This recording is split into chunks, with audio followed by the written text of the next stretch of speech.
7व्या लेक्चरला? नाही, मध्ये मी गावी गेलेलो ना, पण मी लेक्चर अटेंड केले, पण मध्ये मध्ये ते काय नेटचा इश्यू होता. तुम्ही सांगा ना कुठचा पॉइंट होता. आता सध्या आज तर आपण 8वा घेणार आहे. 8वा युनिट काय? हा, 8वा युनिट घेणार आहे. ठीक आहे, थँक्यू बेन. शिशिर भाई, तुम्हाला लक्षात ठेवायचं की माईक बंद ठेवायचा है. ठीक आहे, थँक्यू. तो सभी भाई बहने जो पिछले बार थे जिन्होंने भी लेक्चर सुना है, थोड़ा लास्ट में मेरे यहाँ से इलेक्ट्रिसिटी कट ऑफ हुई थी तो मेरा थोड़ा सा फंबलिंग हुआ था, लेकिन मुझे ये जानना था कि आप सभी को पॉइंट्स क्लियर हैं, विशेष करके डिटैचमेंट की जो लास्ट की पॉइंट्स थी वो आप लोगों को क्लियर है? आप अपने माइक्स ऑन कर सकते हैं, क्योंकि अगर पॉइंट क्लियर नहीं हुई है तो फिर हम उसको कंप्लीट कर सकते हैं या फिर बाद में कर सकते हैं, अभी की यूनिट कंप्लीट करने के बाद में। दीदी मेरा कौन शांति दीदी, एक बार रिपीट कर लीजिए। कौन बोल रहे हैं? प्रिया बहन हाँ जी। लास्ट वाला पॉइंट एक बार हो सकता है एंड में किया तो भी चलेगा। हाँ, एंड में करेंगे। वैशाली बहन, आप क्या बोल रहे थे? दीदी मेरा नेट का प्रॉब्लम आ गया तो लेक्चर नहीं लग रहा था, वो कनेक्ट नहीं हो रहा था वो फिर हाँ, बाद में। नहीं, वैसे तो उसका यूट्यूब का ये दिया होगा आप लोगों को आपके ग्रुप पे, आप वहां पर देख सकते हैं। लेकिन लास्ट में थोड़ा क्योंकि अचानक यहाँ लाइट चली जाने की वजह से मुझे सामने का कुछ ये नहीं हो रहा था, तो पॉइंट शायद मुझे ऐसे लग रहा है कि आगे पीछे हुआ होगा अगर, लेकिन चलेगा जितना मुझे याद है मैं डिटैचमेंट पे बात कर रही थी और वहीं पे कुछ शुरू हुआ था थर्ड पॉइंट से लेके। तो अगर समझ में नहीं आया हो तो आप लोग एक बार एक काम कीजिए, उसको सुन लीजिए पहले, और उसके बाद में अगर आपको लगता है कुछ है तो और एक लेक्चर थर्सडे को, परसों दिन है लास्ट वाला 9th यूनिट का, उस समय मैं उसको क्लैरिफाई कर दूंगी अगर आप लोगों के लिए ठीक है तो। चलेगा दीदी। ठीक है, हाँ आप हाँ चलिए फ्रेंड सुन लेना, शायद यूट्यूब पे वो अपलोड हुआ है क्लास, आप उस पे सुन लीजिए अपने नोटबुक के टेक्स्ट बुक के साथ बैठ के। अगर कुछ समझ में नहीं आ रहा है तो मुझे फिर आप उस दिन परसों के दिन बता दीजिए, तो उसको उस दिन क्लैरिफाई कर देते हैं। हाँ चलेगा दीदी। ठीक है, बाकी सभी को चलेगा? हम जो दिया पीडीएफ दिया है वो सब इंग्लिश में है, थोड़ा मराठी में भेज देना दीदी। नारायण भाई, माझ्याकडे इंग्लिशच म्हणजे ऍक्च्युली जे मटेरियल आलंय त्याच्यामध्ये इंग्लिशच कम्फर्टेबल होतं, मी म्हटलं मग मी ट्रान्सलेट करेन, मग त्यामुळे काय हे पीपीटी मराठीत किंवा हिंदीत बनवणं कठीण होतंय थोडस। मी आता पाहते दुसरं काही करता येत असेल तर, पण तुमच्या एक्झाम्स पण लवकर आता येतील ना त्यामुळे कठीण बघते, मी प्रयत्न नक्कीच करेन पण। हा, बेन ओमचांदे. ठीक है, ओम शांति। मग बेन दादा, तुम्ही हे चॅप्टर करणार ना, राग आणि तणाव मुक्ती मध्ये ध्यानाची राजयोगी भूमिका, हा, 9th युनिट, ते त्याला ऍक्च्युली माझा काय मराठी, तुमचं काय इंग्लिश आहे ना? हो, माझ्याकडे आता अवेलेबल कारण पुस्तक जे आले त्याच्यामधून मी इंग्लिश मधूनच घेतेय, कारण ऐका ना, तर तुम्ही मराठी म्हणजे इंग्लिश तुम्ही करा, काय त्याच्यात काय दोराही नाही, म्हणजे प्रॉब्लेम नाही. इंग्लिश, मी पण इंग्लिशचा स्टुडंट आहे, पण ऍक्च्युली काय सांगू, त्याला मराठीत मध्ये मराठी मातृभाषा मराठी म्हणून जरा इंग्लिश तुम्ही 30% ठेवा आणि बाकीचे पर्सेंट तुम्ही मराठीमध्ये शिकवा. शिशिर भाई, प्रॉब्लेम असा आहे, आता लक्षात घ्या, आपल्याकडे आता सध्या जे 16 स्टुडंट्स आता जॉईन झालेत त्यापैकी हिंदी, इंग्लिश आणि मराठी सगळे आहेत, ऑलमोस्ट सगळे मिक्स आहेत. आता हिंदी मराठी ही भाषा हिंदीवाल्यांना आणि इंग्लिशवाल्यांना समजणार नाही, हे मला लिहून सांगते. नाही नाही, म्हणून मी लेक्चर हिंदीतच ठेवले जेणेकरून इंग्लिशवाल्यांनाही समजेल आणि मराठीवाल्यांनाही समजेल. आणि ते काय आलं, तुम्ही शिकवा हिंदीमध्ये शिकवा, मला काय नाही, पण काय सांगू, मराठीमध्ये थोडं मराठीमध्ये बोला. मी मराठीमध्ये बोलले तर मग बाकीच्यांना नाही ना समजणार. ओके, त्याचं हिंदीमध्ये ठीक आहे, मग हिंदीमध्ये चला आणि इंग्लिश मध्ये, मराठीमध्ये नको मग राहून दे. त्यांना मराठी आता सुद्धा आपलं संभाषण जे चाललंय ते ज्यांना इंग्लिश आहे त्यांना नाही समजणार, त्यामुळे हिंदीत ठेवलेले. ठीक है, ठीक है, थैंक यू बहन, वेलकम। तर आपण आज अभी हम यूनिट 8 करेंगे, तो मैं मेरा पीपीटी शेयर करती हूँ पहले।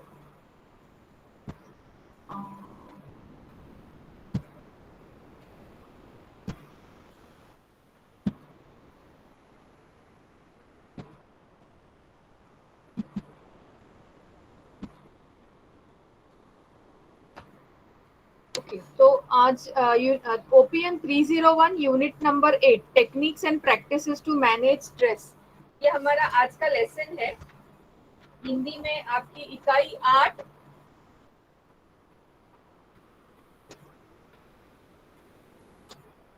प्रबंधन की तकनीकियां एवं अभ्यास,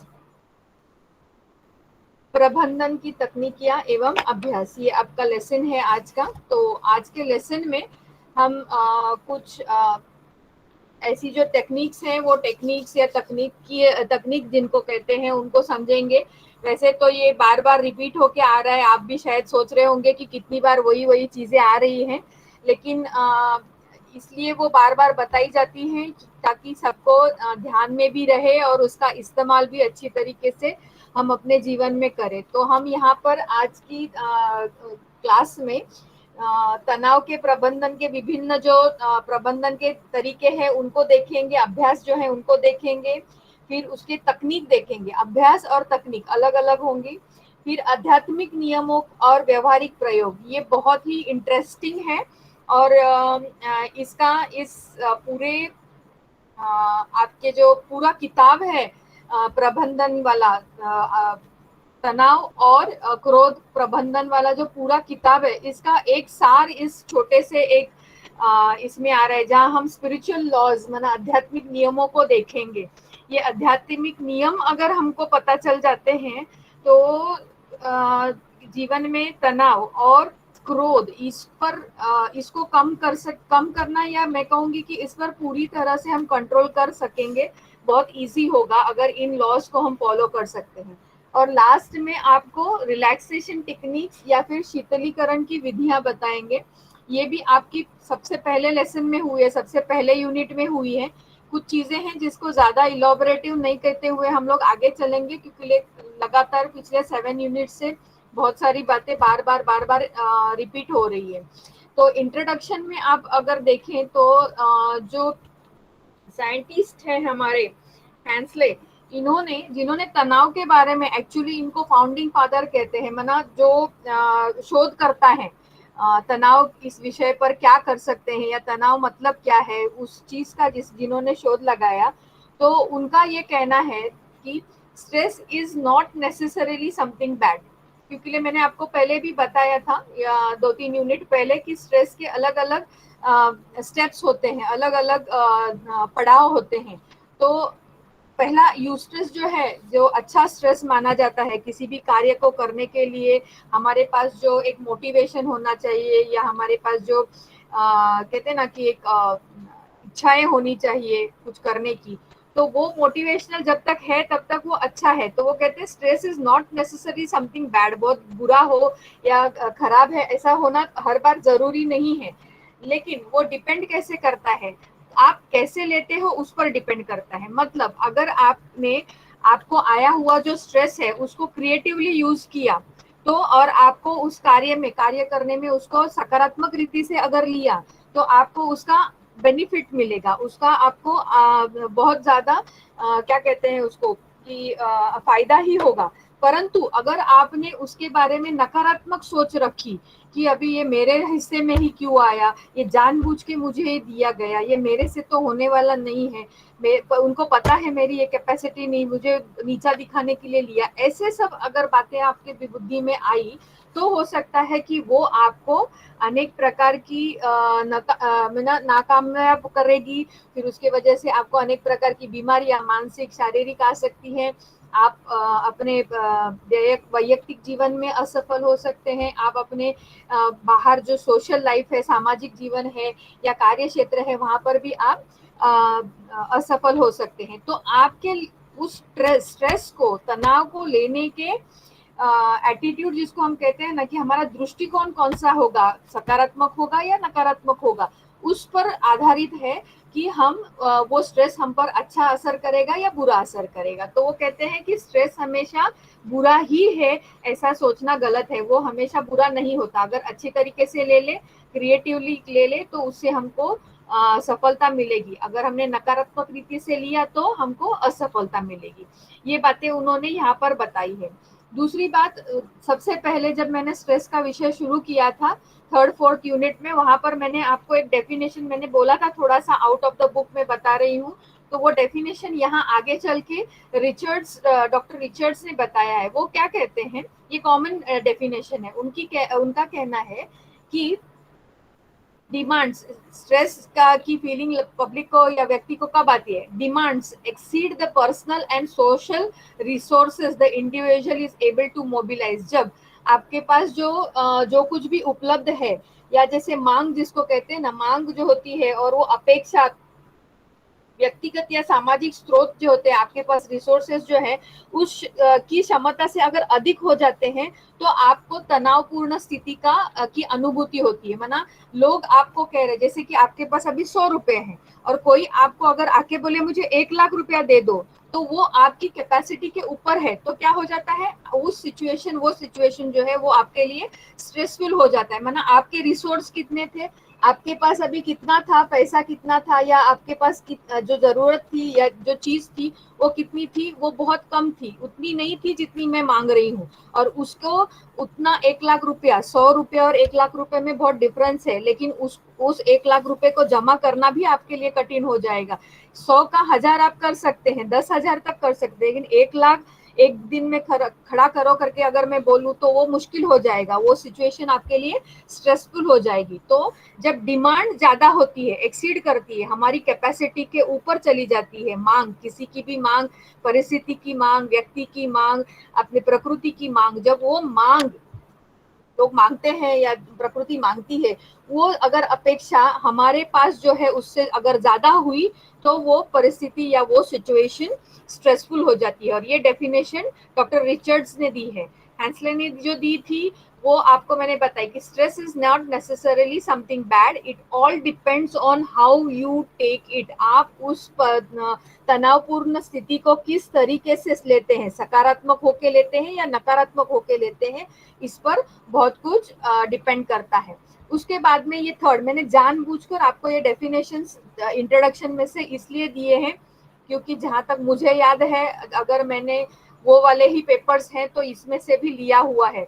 फिर थर्ड जो आता है वो वॉल्टर कैनन का है, रिसर्च जिन्होंने किया था 32 में, उन्होंने फाइट और फ्लाइट रिस्पॉन्स के बारे में बताया है, जो बहुत फेमस रिस्पॉन्स है, जिसको मेडिसिन में भी बहुत अच्छी तरह से इस्तेमाल करते हैं लोग। जब देखते हैं कि बहुत ज्यादा प्रेशर बढ़ रहा है किसी का, तो वो इस चीज को देखते हैं कि ये व्यक्ति किसी चीज से डर तो नहीं गया है, या किसी चीज से भाग तो नहीं रहा है, या बहुत अपनी कैपेसिटी से ज्यादा कुछ कर तो नहीं रहा है, ये सब देखते हैं, क्योंकि ये उसके परिणाम आपके विभिन्न अंगों पर होता है। तो उन्होंने जो भी कार्य किया है वो ये बताते हैं कि जब भी किसी व्यक्ति को कोई शॉक मिलता है ना, एक ऐसे दर्दनाक घटना है या भयानक घटना है जो आपको एकदम शॉक में ला सकती है कि अरे ये क्या हुआ, क्या बता रहे हो आप, क्या बोल रहे हो आप, ऐसे जब हम बोलते हैं कि हमको विश्वास नहीं वो बैठता है उस चीज पर, तो हमारे शरीर से तुरंत स्राव शुरू होते हैं बहना, और उन स्रावों की वजह से क्या होता है, हमारे मांसपेशियों में वो स्राव बढ़ता है, और उसकी वजह से मांसपेशियां जो है वो या तो उसको फाइट करने के लिए तैयार हो जाती है, या तो वहां से फ्लाइट करने माना भागने के लिए, या तो उस परिस्थिति में वो व्यक्ति भाग लेता है, माना चल तू क्या करेगा मेरे को क्या कर सकता है, तू मैं देखता हूँ, माना झगड़ा करने की परिस्थिति में आ जाता है, या फिर वो डर के वहां से भाग जाता है। तो दोनों भी स्थितियों के लिए वो हार्मोन आपको एनर्जी प्रदान करता है। होता क्या है, हार्ट रेट और ब्लड प्रेशर बढ़ जाता है, और उस हार्ट रेट और ब्लड प्रेशर के मतलब पंपिंग ज्यादा हो जाने की वजह से ऑक्सीजन जो है वो, और शक्कर जो होती है खून में, जो शक्कर होती है वो आपके मसल्स को बहुत ज्यादा पावर देती है, इसलिए झगड़ा करने की भी ताकत आती है, तो बहुत तीव्र गति से भाग कर जाने की भी ताकत आ जाती है। तो जैसे ही आपको कोई स्ट्रेसफुल सिचुएशन, कोई भी शॉक वाली परिस्थिति सामने आती है ना, तो तुरंत आप आपका हार्ट और आपका प्रेशर दोनों ही बढ़ जाता है, जिससे पूरे शरीर में ऑक्सीजन की मात्रा बढ़ जाती है, शक्कर की मात्रा बढ़ जाती है, जो चल के आपके मसल्स को पावर देती है। और ये ज्यादा होने की वजह से क्या हो जाता है, आपको पसीना, स्वेटिंग, इंक्रीज स्वेटिंग बोला है, ये पसीना आना शुरू होता है। एक्चुअली पसीना जो है ना, ये हमारे शरीर का एक सिस्टम है। हमारा शरीर अंदर से जब गर्म होता है तो उसको, उस गर्मी को ठंडा करने के लिए पसीना आ जाता है। तो पसीना आना, effort, sweating is an effort to cool this muscles. ये मसल्स टाइट हो गए ना, इनके पास बहुत ज्यादा खून जा रहा है, या हार्ट बीट बहुत फास्ट बढ़ गई है, तो मसल्स जो है हमारे वो बहुत गर्म हो जाते हैं। तो उनको ठंडा करने के लिए शरीर स्वेट माना पसीना बहाना शुरू कर देता है। इससे क्या हो जाता है कि आप they divert blood away from the skin to the core of the bodies, माना शरीर के विभिन्न अंगों को, जाना आपके हाथ पैर जो है ना, वहां खून जाने के बदले पूरा खून कहाँ जम जाता है, माना देखो नॉर्मली हमारा खून हाथ पैर इन तरफ इस तरफ पूरा दौड़ता है, लेकिन जब आपका हार्ट फास्ट बीट करना शुरू कर देता है ना, तो ये सारा खून इधर जमा हो जाता है, पूरा उस तरफ आना शुरू हो जाता है। तो उससे क्या हो जाएगा, ब्लड लॉस जो है, अगर बाई चांस भी आपको भागते समय कुछ लगा या फाइटिंग करते समय कुछ लगा भी ना, तो भी बहुत ज्यादा खून का डैमेज नहीं होता है। क्यों? क्योंकि ये सारा खून कहाँ जा रहा है, हार्ट के पास जा रहा है, हार्ट वहां बहुत फास्ट बीट कर रहा है, इसलिए वहां जाता है। तो ये सारी बातें फ्लाइट एंड फाइट में उन्होंने बताई है। और वो क्या बोलते हैं, इस सारी परिस्थिति में क्या हो जाता है कि आपकी सरवाइव करने की, माना आप फाइट करेंगे तो भी सरवाइव करेंगे माना आप जीवित रहेंगे, किसी तरह से उस परिस्थिति से आप संभल कर बाहर निकल सकेंगे। तो ये जो बात है सरवाइव करने की, ये सर्वाइवल परिस्थिति जो है, ये दोनों भी स्थिति में, अगर आप झगड़ा भी कर रहे हैं, भाग लेके उसमें फाइटिंग भी हुई, तो भी आपकी जान नहीं जाती है, और अगर आप भाग रहे हैं तो भी आपकी जान नहीं जाती है। तो ये बहुत अच्छी तरीके से वो आपकी किताब में भी लिखा हुआ है, आप देख लेना। वो उन्होंने इसमें बताया है क्यों नहीं होता है, उसका रीजन बताया है कि सारा खून हार्ट की तरफ चला जाता है, और हार्ट ऑक्सीजन प्रोवाइड करता है पूरे शरीर को, और खून जो हाथों में पैरों की तरफ जाने वाला खून जो रहता है ना, वो खून की मात्रा, फ्लो पूरी नहीं बंद होती, लेकिन कम 50% हो जाती है, और सारा कोर में, माना कोर का मतलब है एक सेंटर पॉइंट पे आकर, यहाँ पर इसको कोर कहेंगे, इस सेंटर पॉइंट पे आके पूरा खून का डायरेक्शन होता है। इसलिए आपको अगर कहीं लगे भी तो खून का प्रवाह, माना खून बहेगा नहीं, और ज्यादा खून बहेगा नहीं तो जान को धोखा भी नहीं होता है। ये बात उसमें फाइट एंड फ्लाइट में बताई है। ये भी आपके इंट्रोडक्शन या फिर परिचय इस विषय इसमें दिया हुआ है, तो इसको पढ़ना जरूर इस किताब में से। कई लेसन्स में मैंने इंट्रोडक्शन लिया नहीं है क्योंकि वहां कुछ जरूरी था नहीं, लेकिन यहाँ पर है, तो आप थोड़ा ये 3 चीजें, एक डॉक्टर हैंसले की, दूसरी डॉक्टर वॉल्टर की, तीसरी डॉक्टर रिचर्ड्स की, ये तीनों बातें आप थोड़ा सा ध्यानपूर्वक देखकर उसको अंडरलाइन जरूर करना। उनकी जो रिसर्च की तारीखें हैं, जैसे 1932 है, या फिर उन्होंने किस विषय में किया है, वो आप थोड़ा सा अंडरलाइन कर देना, वो आपको ऑप्शनल आ सकता है। फिर आपका आता है 8.3 में आपको तनाव प्रबंधन के अभ्यास जो है वो बताएं। अभी लोग 2 तरीके के अभ्यास करते हैं, एक नेगेटिव अभ्यास करते हैं, दूसरा पॉजिटिव करते हैं। माना नॉर्मली हम जो देखते हैं, किसी को अगर तनाव होता है तो वो ज्यादा करके नेगेटिव प्रैक्टिसेस करते हैं, माना नेगेटिव अभ्यास, नकारात्मक अभ्यास या नकारात्मक चीजें करना शुरू कर देते हैं, जैसे कि स्मोकिंग, माना धूम्रपान करना, या फिर दूसरी बात बहुत ज्यादा भोजन का सेवन करना, इसको हम लोग इमोशनल ईटिंग कहते हैं। इमोशनल ईटिंग माना जैसे ही उनको दुख होता है खाना शुरू कर देते हैं, टेंशन आता है खाना शुरू कर देते हैं, इतना खाते हैं कि बस पूछो मत, कि उसकी वजह से और बीमारी बढ़ जाती है और स्ट्रेस आ जाता है।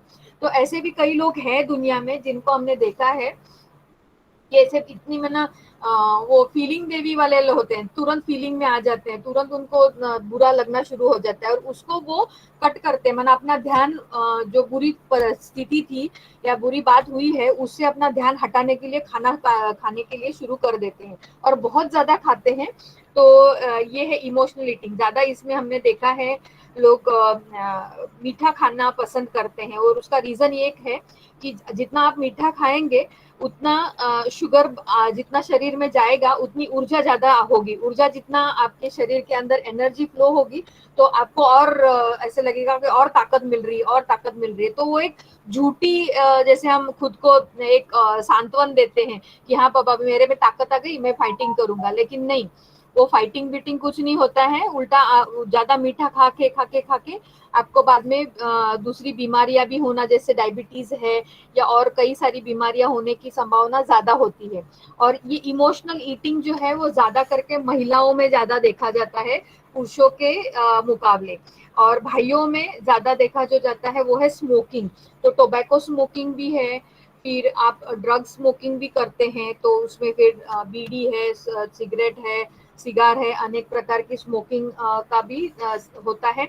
और ड्रग यूज में हम देखते हैं जहाँ भाइयों में ज्यादातर ड्रग्स जैसे कि हेरोइन है, मॉर्फिन है, या फिर गांजा है, वाइट शुगर है, ब्राउन शुगर है, बहुत सारी बातें हैं। वो जहाँ सेवन होता है वहाँ बहनें ड्रग यूज कैसे करती है देखो।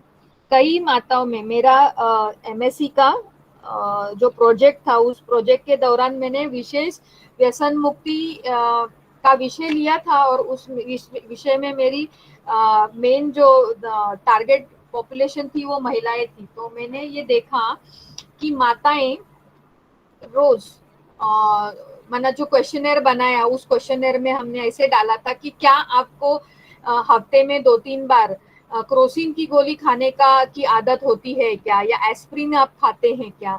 तो हमने ये देखा कि बहुत सारी ऐसी बहनें हैं जो रोज कुछ ना कुछ पेन किलर्स खाती हैं। अब ये पेन किलर्स जो हैं, ये पेन किलर भी आपका एक प्रकार का एडिक्शन हो जाता है, क्योंकि लिए आपको ऐसे लगता है कि शरीर का पेन वो कम करता है, लेकिन एक्चुअली जो शारीरिक पेन है उससे कई ज्यादा माताओं को मानसिक पेन होता है। उनको वो तकलीफ होती है कि दिन भर हम घर में सब काम करते हैं, या हम बाहर का भी करते हैं, हम घर का भी करते हैं, हमको किसी से बात करने को नहीं मिलता है, या फिर कोई हमारी बात सुनता नहीं है। ऐसे अनेक प्रकार के उनके अंदर इमोशनल टर्मोइल भावनाएं ऊपर नीचे होती हैं। तो ये अनेक बार दवाई का खाना, जैसे क्रोसिन की गोली है जो नॉर्मली हम बुखार में खाते हैं, या ब्रूफिन की गोली होती है जो दर्द में खाते हैं, जो अभी बैन है, लेकिन ऐसी कई गोलियों का सेवन होता है। ऐसी कई एक माताएं हैं जिनको नींद की गोलियां खाने की आदत है, वो नींद की गोलियां खाती हैं, तो वो भी नार्कोटिक में काउंट होता है। और इसीलिए अभी बहुत स्ट्रिक्ट है कि बिना डॉक्टर के प्रिस्क्रिप्शन आपको ऐसी दवाइयां मिलती नहीं है। तीसरी बात हमने जो देखी थी उसमें हमने देखा है कि लोग एंटी डिप्रेशन की गोलियां, कई बार ऐसा होता है कि प्रेगनेंसी के दौरान महिलाओं में डिप्रेशन की मात्रा बढ़ जाती है, तो उनको वो उस फेज के लिए, उतनी टाइम के लिए हम जो दवा शुरू करते हैं तो वो उसकी लत लगाते हैं, वो हमेशा वही ड्रग्स लेंगी, वही दवाइयां खाती रहेंगी। फिर मैंने देखा था कि माताओं में तंबाकू का इस्तेमाल होता है एज अ ड्रग। वो लोग आप लोग मशेरी समझते हैं? मिश्री माना वो शक्कर वाली मिश्री नहीं, जो मराठी में शब्द यूज होता है मिश्री या मशेरी, है ना। तंबाकू को जला के उसकी पाउडर दातून की तरह जैसे उसको बनाते हैं और इस्तेमाल करते हैं। उसका रीजन ये है कि जैसे टबैको उनके मुंह में चला जाता है, उनको एक किक बैठती है, जो किक की वजह से उनको एक अजीब तरीके का हेलुसिनेशन, वो अलग दुनिया में रहती हैं, उनको वो पेन, वो तकलीफ, वो कुछ नहीं मत पता चलता है, वो अपनी दुनिया में रहते हैं और अपना काम करती रहती हैं। वो धीरे धीरे उनकी इतनी बुरी आदत होती है, फिर आगे जाके वो लोग कैंसर में चले जाते हैं। तो ये नेगेटिव वे होता है इनको ये करने का। फिर मैंने ये भी देखा है कई सारी माताएं जो गुटखा खाती है, मैंने ये भी देखा है कई सारी माताएं हैं जो चाय का सेवन सबसे ज्यादा करती है, और उसको भी हम लोगों ने एडिक्शन में लिया है, ड्रग एडिक्शन में लिया है। क्योंकि ये ड्रग्स जो हैं, ये ड्रग्स में सिर्फ वही सब नहीं कैलकुलेट होता है, इवन आपकी चाय और कॉफी में भी कैफीन की मात्रा होती है। माना आपको थोड़ा इंटॉक्सिकेट, आपको जैसे झूम सकते हैं आप, ऐसी एक कहते हैं ना, थोड़ा चाय पीऊंगा तो थोड़ा तरोताजा हो जाऊंगा। तो ये जो कहने की भावना होती है वो ये है कि हमको एक अंदर से थोड़ी ऊर्जा मिल जाएगी। तो उस ऊर्जा का कितना हम आगे चल के यूज करते हैं वो हमको समझ में नहीं आता है। कई लोग हैं दिन में 10-10, 12-12, 20-20 कप चाय पी जाते हैं, कॉफी पीते हैं। ये सब गलत आदतें हैं, इनसे आपको एडिक्शन होता है और आप डिपेंड हो जाते हैं। तो ये है गलत तरीके स्ट्रेस को या फिर तनाव का प्रबंधन करने या तनाव को मैनेज करने के। और तनाव को अच्छी तरह से मैनेज करने के जो तरीके हैं वो यहाँ पर मैंने लिख के दिए हैं, वो आगे भी आपके किताब में है, जो जिसमें से हम जाते हैं कि अपने समय का इस्तेमाल हमको अच्छी तरीके से करना है। हम योग्य तरीके से अगर अपने समय का इस्तेमाल, यह है सकारात्मक तनाव प्रबंधन के अभ्यास। सबसे पहला कौन सा है, तो समय का प्रबंधन कीजिए, टाइम को मैनेज करना आना चाहिए। अपने समय को, टाइम टेबल को ऐसा सेट कर दीजिए कि आपको थोड़ा सा अपने लिए समय मिल जाए। दूसरी बात उसमें है कि रेगुलर रिलैक्सेशन पीरियड, वही बात, अगर टाइम को आप मैनेज करोगे तो आपको थोड़ा रिलैक्स करने का समय मिलेगा, जो कि शाम को हो, सुबह हो, जब भी आपको मिले वो टाइम एक थोड़ा, जहाँ पर आप कोई शारीरिक कार्य भी नहीं कर रहे हैं और मानसिक कार्य भी नहीं कर रहे हैं, लेकिन आपको थोड़ा समय रिलैक्स करने को मिल जाए। रिलैक्स मैंने कहा है, सोने के लिए नहीं कहा है, रिलैक्स करने के लिए कहा है। तो जहाँ आपके शरीर की मसल्स भी रिलैक्स हो रही है और मन के विचारों को भी थोड़ा सा कॉमा मिल रहा है, फुल स्टॉप नहीं लेकिन कॉमा मिल रहा है। रेगुलर एक्सरसाइज करने से भी, मैंने उस दिन आपको बोला था कि हमारे शरीर में जो स्त्राव निर्माण होते हैं, उन स्त्रावों के वजह से एक्सरसाइज करने के बाद में हमको एक बहुत अच्छी गुड फीलिंग आनी शुरू हो जाती है, हमको बहुत अच्छा लगने लगता है। तो इसलिए एक्सरसाइज करने से भी स्ट्रेस को मैनेज करना इजी हो जाता है। और हेल्दी बैलेंस डाइट अगर होगा तो अनेक प्रकार की बीमारियां नहीं होंगी। अगर अनेक प्रकार की बीमारियां नहीं होंगी और शरीर स्वस्थ होगा तो किसी भी तरह के तनाव का सामना करने की हमें क्षमता अपने आप आती जाएगी। तो ये है कि तनाव को नकारात्मक रीति से कैसे लोग मैनेज करते हैं, तो स्मोकिंग, इमोशनल ईटिंग और ड्रग्स कहा गया है। और पॉजिटिवली या सकारात्मक रीति से मैंने थोड़ा ज्यादा उसको नहीं लिया है क्योंकि हम लोग काफी बार इसको डिस्कस कर चुके हैं। तो सकारात्मक रीति से करने के लिए समय का प्रबंधन करना है, थोड़ा ही नियमित रूप से हमको थोड़ा विश्राम मिले, इसका हमको ध्यान रखना है। हमको फिर आहार जो है वो संतुलित और जैसे कि एकदम हेल्दी बैलेंस्ड होना, संतुलित आहार होना चाहिए और पौष्टिक भी होना चाहिए। साथ ही साथ हमारे पास व्यायाम की भी समय हो और व्यायाम हम जरूर करें, जिससे कि हमारे ब्रेन में अच्छे हार्मोन्स या स्राव निर्माण हो, जिससे कि शरीर भी स्वस्थ रहे और मन भी प्रसन्न रहे। फिर हम देखते हैं स्ट्रेस मैनेज करने की तकनीक्स हैं, अनेक तकनीकें यहाँ पे उन्होंने बताई है। तो सबसे पहली तकनीक जो उन्होंने बताई है उसमें वो कहते हैं कि इफेक्टिव टाइम मैनेजमेंट। फिर से वही बात जो इससे पहले हमने ये की कि हम ऐसा समय अपना मैनेज करें जिसके वजह से कुछ तो थोड़ा समय हमको मिले, क्योंकि नॉर्मली हम टाइम को मैनेज नहीं करते हैं। कहीं बैठ गए कुछ टीवी शो देखने के लिए तो वही बैठ जाते हैं, ऐड है तो ये नहीं करेंगे कि भाई उठ के आए और थोड़ा सा काम कर ले, नहीं वहीं पे बैठ जाएंगे। या फिर आलस आ जाता है, जाने दो, किसी से बातचीत करने शुरू कर देते तो वो लॉन्ग टॉक हो जाता है। अभी तो वो भी लोगों का बंद हो गया, सबसे ज्यादा टाइम तो यूट्यूब पे जाता है और व्हाट्सएप पे जाता है, इसलिए टाइम मैनेजमेंट पूरा जीरो हो गया है। और उसका क्या इफेक्ट होता है, उसका इफेक्ट होता है आपके पास स्ट्रेस का ओवरलोड हो जाता है। तो इफेक्टिव टाइम मैनेजमेंट होना बहुत जरूरी है, ये एक तकनीक आपके पास होनी चाहिए। दूसरी तकनीक, associate with people whom you enjoy and who support you, माना उन लोगों से ज्यादा आप बातचीत करें, उन लोगों के ज्यादा संपर्क में आए जिनके साथ रहना आप पसंद करते हैं और आपका रहना उनको भी पसंद आता है और वो जो हमेशा आपको सपोर्ट करते हैं। तो ज्यादातर हम ऐसे लोगों के साथ में बैठते हैं, लेकिन अगर घर में ऐसा कोई व्यक्ति है जो आपको पसंद नहीं करता है या बार बार आपको कोई ना कोई ताने देता है या आपको कोई बुरी बात कहता है या जो आपके लिए नकारात्मक सोच रखता है, तो ऐसे व्यक्ति से ज्यादा संपर्क ना बनाए।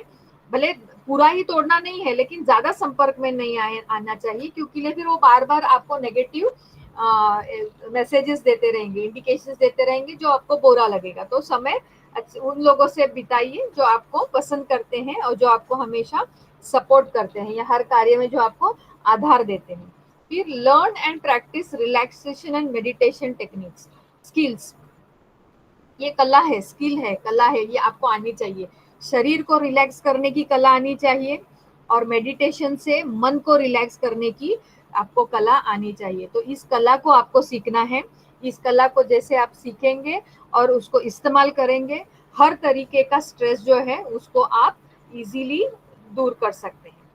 फिर engage in vigorous physical exercise, वही कि आपको एक्सरसाइज करना है, जितना एक्सरसाइज करेंगे उतना फील गुड वाला जो हार्मोन है वो सिक्रीट होगा और उसके वजह से उन स्राव के वजह से आपको बहुत ज्यादा एनर्जी का एहसास होगा। फिर don't let one thing dominate you such as school work, relationship, job, sports etcetera. इसका मतलब क्या होता है कि हम कई बार क्या करते हैं, जो चीज करते हैं वही करते रहते हैं। फिर हमारे लिए जैसे अगर समझो स्कूल के बच्चे हैं, या अभी आप लोगों का जैसे अभी असाइनमेंट्स होते होंगे या फिर आप अपने प्रोजेक्ट्स पर काम करते होंगे, तो आप पूरा का पूरा उसी में पूरा घुस जाते हैं, जैसे कि उस चीज ने आपके ऊपर पूरा काबू कर लिया है। फिर आप ना आपके माता पिता को देखेंगे, ना छोटे भाई बहनों को देखेंगे, ना बच्चों को देखेंगे, ना दोस्तों को देखेंगे, ना किसी से घुलेंगे मिलेंगे। तो इससे क्या हो जाता है, तो उन्होंने अलग अलग चीजें, कई बार कोई रिलेशनशिप में होता है तो उसको उस व्यक्ति के व्यतिरिक्त तो दूसरा कोई दिखाई ही नहीं पड़ेगा, जैसे दुनिया उन दोनों के बीच में ही है और कोई का संबंध है ही नहीं। तो ऐसी जब चीजें होती है ना, या तो बहुत ज्यादा खेलते ही हैं, या पूरा ध्यान काम में ही रहता है, घर के लोगों के ऊपर ध्यान नहीं होता है। तो ऐसे में जब वो डोमिनेट करते हैं, माना इन चीजों का जब आपके जीवन में वर्चस्व हो जाता है, तो तनाव होना लाजमी है। उसका रीजन ये है कि बाकी जो आपके जीवन के आयाम है, डायमेंशंस हैं, दूसरे लोगों के प्रति जो आपका कर्तव्य है उसका वो आप नहीं कर पाते, तो स्ट्रेस आता है। इसलिए कभी भी कोई एक ही चीज में ज्यादा बुद्धि डाल के बैठे ऐसा नहीं होना चाहिए। सभी को समान आपको इम्पोर्टेंस देना चाहिए। फिर view life as challenge to seek, not obstacles to avoid. माना जब भी जीवन में कोई भी चैलेंजेस आते हैं ना, जीवन मतलब चैलेंज, माना चुनौतियां आपके जीवन में आनी ही आनी है, तो आपको हर चुनौती को अवसर के रूप में देखना है। ये अवसर है मुझे कुछ ना कुछ लोगों को दिखाने का कि मैं कर सकता हूँ, मेरे में उतनी ताकत है, मेरे में उतने गुण है, मेरे में उतनी शक्तियां हैं, ये लोगों को दिखाने का एक अवसर है, ऐसे हमको देखना चाहिए। ये नहीं सोचना चाहिए कि ये सब बाधाएं हैं, मुझे बांध के रखेंगी, मुझे आगे जाने नहीं देंगी, ऐसे कभी नहीं सोचना है। तो जीवन को हमेशा चैलेंज के रूप में, चुनौती के रूप में लेना है, और ना कि बाधा समझकर उसके बारे में सोचते बैठना है। फिर उसके बाद में जो टेक्निक है उसमें वो कहते हैं कि take responsibility for your life and your feelings but never blame yourself. जिम्मेदारी लेनी है, लेकिन उस जिम्मेदारी अपने जीवन की हम लेते हैं, भाई मैं जो हूँ वो अपने कर्मों के वजह से हूँ, मैंने चुना था कि मुझे इस फलाने चीज में अपना करियर करना है, या ये मेरी भावना है, इसकी रिस्पॉन्सिबिलिटी जरूर ले, आप जिम्मेवारी ले सकते हैं, लेकिन आप अपने को कभी भी उसके लिए दोष मत देते बैठना। अभी ये थोड़ा सा ट्रिकी है, इसको समझ में आना चाहिए। मतलब क्या है कि अगर बुरा होता है, एक मिनट, हाँ,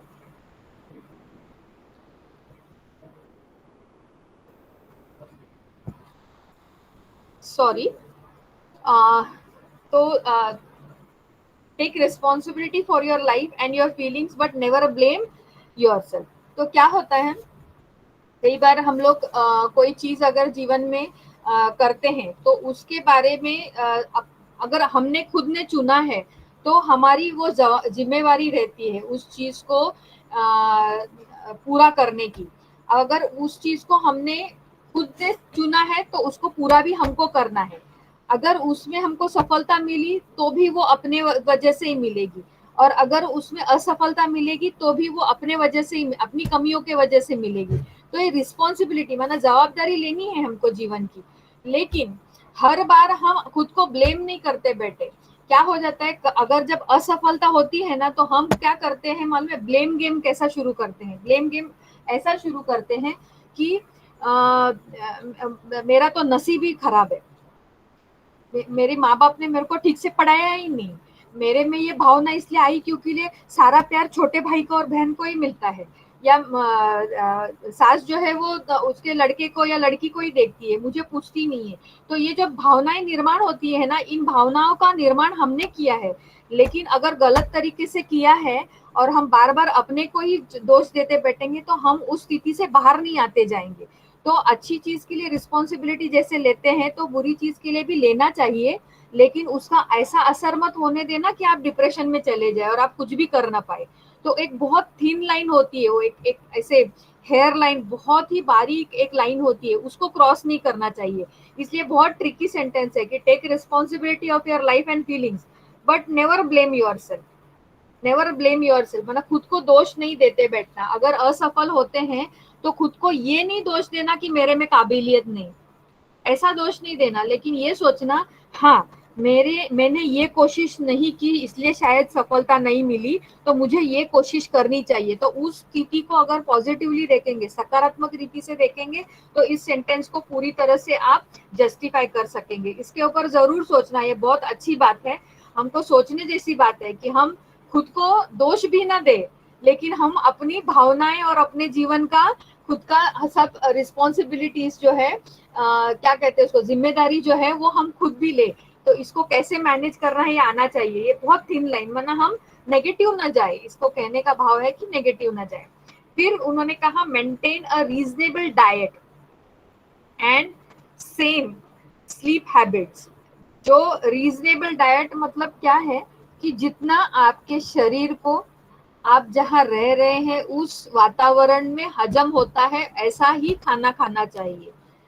अगर आप बहुत ठंडे ऐसे स्थान पे रह रहे हैं जहाँ बहुत ठंडी है, वहां पर अगर आप और ठंडी चीजें खाएंगे तो तकलीफ हो जाएगी। वहां आपको गर्म खाना चाहिए ताकि आपके शरीर को गर्मी मिले।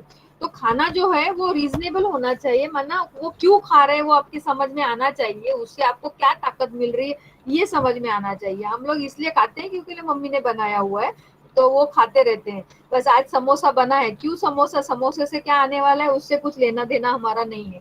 तो ऑलवेज रीजन कि इससे हमको क्या मिल रहा है ये सोच के भी खाए। और आपकी नींद जो है वो बहुत ही साउंड गहरी नींद होनी भी उतनी ही जरूरी है। तो ये आदतें अपने आप में डालो, नहीं तो कई बार पेट भरा है फिर भी और खाने की दिल कर रही है, खाओ, क्या फर्क पड़ता है, खाओ, चलता है। दूसरी लास्ट बात जो बताई है उस टेक्निक में उन्होंने कि अवॉइड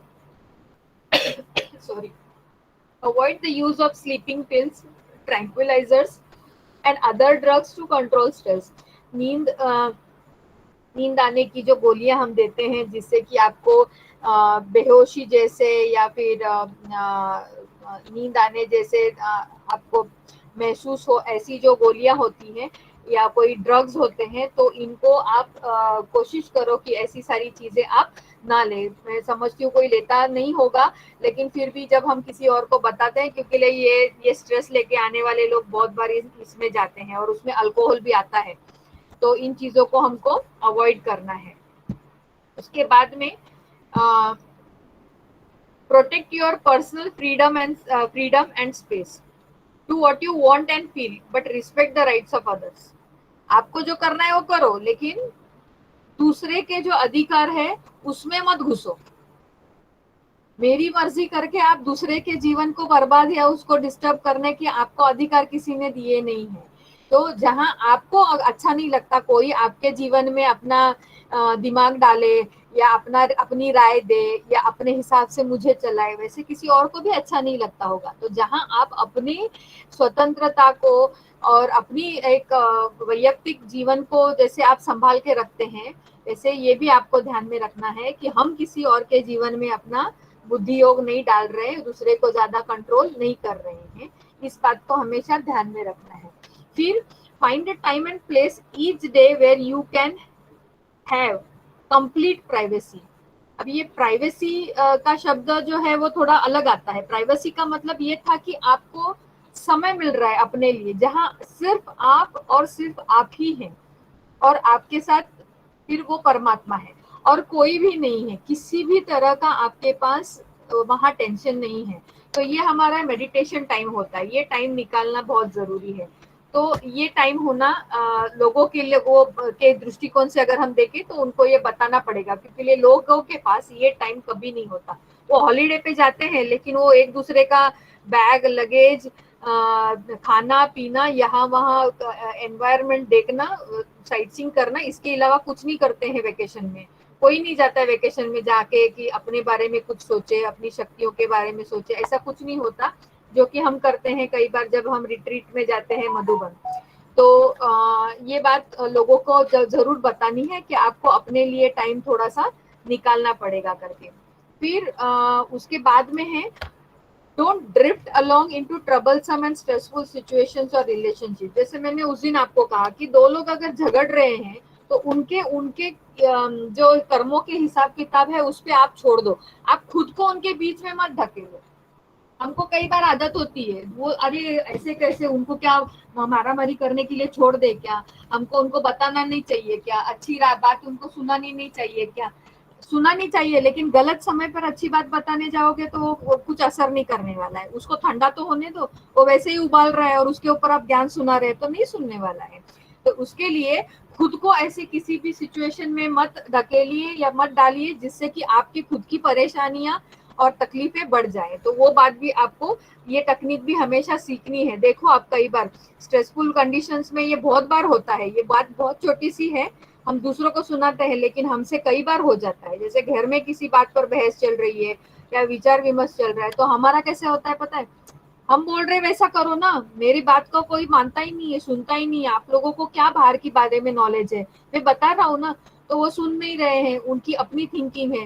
फिर हो जाता है और स्ट्रेस आ जाता है हमको, और झगड़ा करेंगे और कुछ 2 लाइन उनको सुनाएंगे, वो 4 लाइन हमको सुनाएंगे। तो ये बात को बहुत थोड़ा हमको भी चेकिंग में रखना है कि हम खुद को किसी भी ऐसी परिस्थिति में स्थिति में ढकेले नहीं। आपको सुनाना है, आप एक बार बोल दीजिए कि ये मेरी ओपिनियन है, मेरी राय है, अगर आपको ठीक लगे तो कीजिए, नहीं तो बस साइड में हो जाना। करे तो उसका फायदा, न करे तो उसका नुकसान, आप उसमें और जंप नहीं मारना उनके हिसाब किताब में। फिर उसके बाद में surround yourself with cues from positive thoughts and relaxation. माना खुद को हमेशा सकारात्मक विचारों से ही घेरे रखना, कभी भी नकारात्मकता को आने नहीं देना, और जितना हो सके रिलैक्स रहना। रिलैक्सेशन यहाँ पर जो है ना, यहाँ पर रिलैक्सेशन का अर्थ है रिलैक्स रहना, माना साक्षी होके एकदम निश्चिंत रहना कि जो हो रहा है अच्छा ही हो रहा है, बस इतना साक्षी भाव। यहाँ ये इस सेंटेंस का अर्थ होता है कि निश्चिंत और साक्षी होके रहना और हमेशा सकारात्मक चिंतन में हमको रहना है। फिर review your obligations from time to time and make sure that they are still good for you. If they are not, let them go. है ना, हमको कई बार कोई चीजें होती है हमारे जीवन में, एक मिनट, हाँ प्लीज एक्सक्यूज मी 1 मिनट।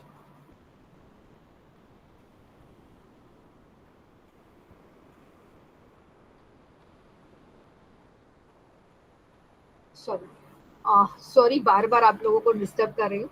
हाँ, review your obligations from time to time and make sure they are still good for you.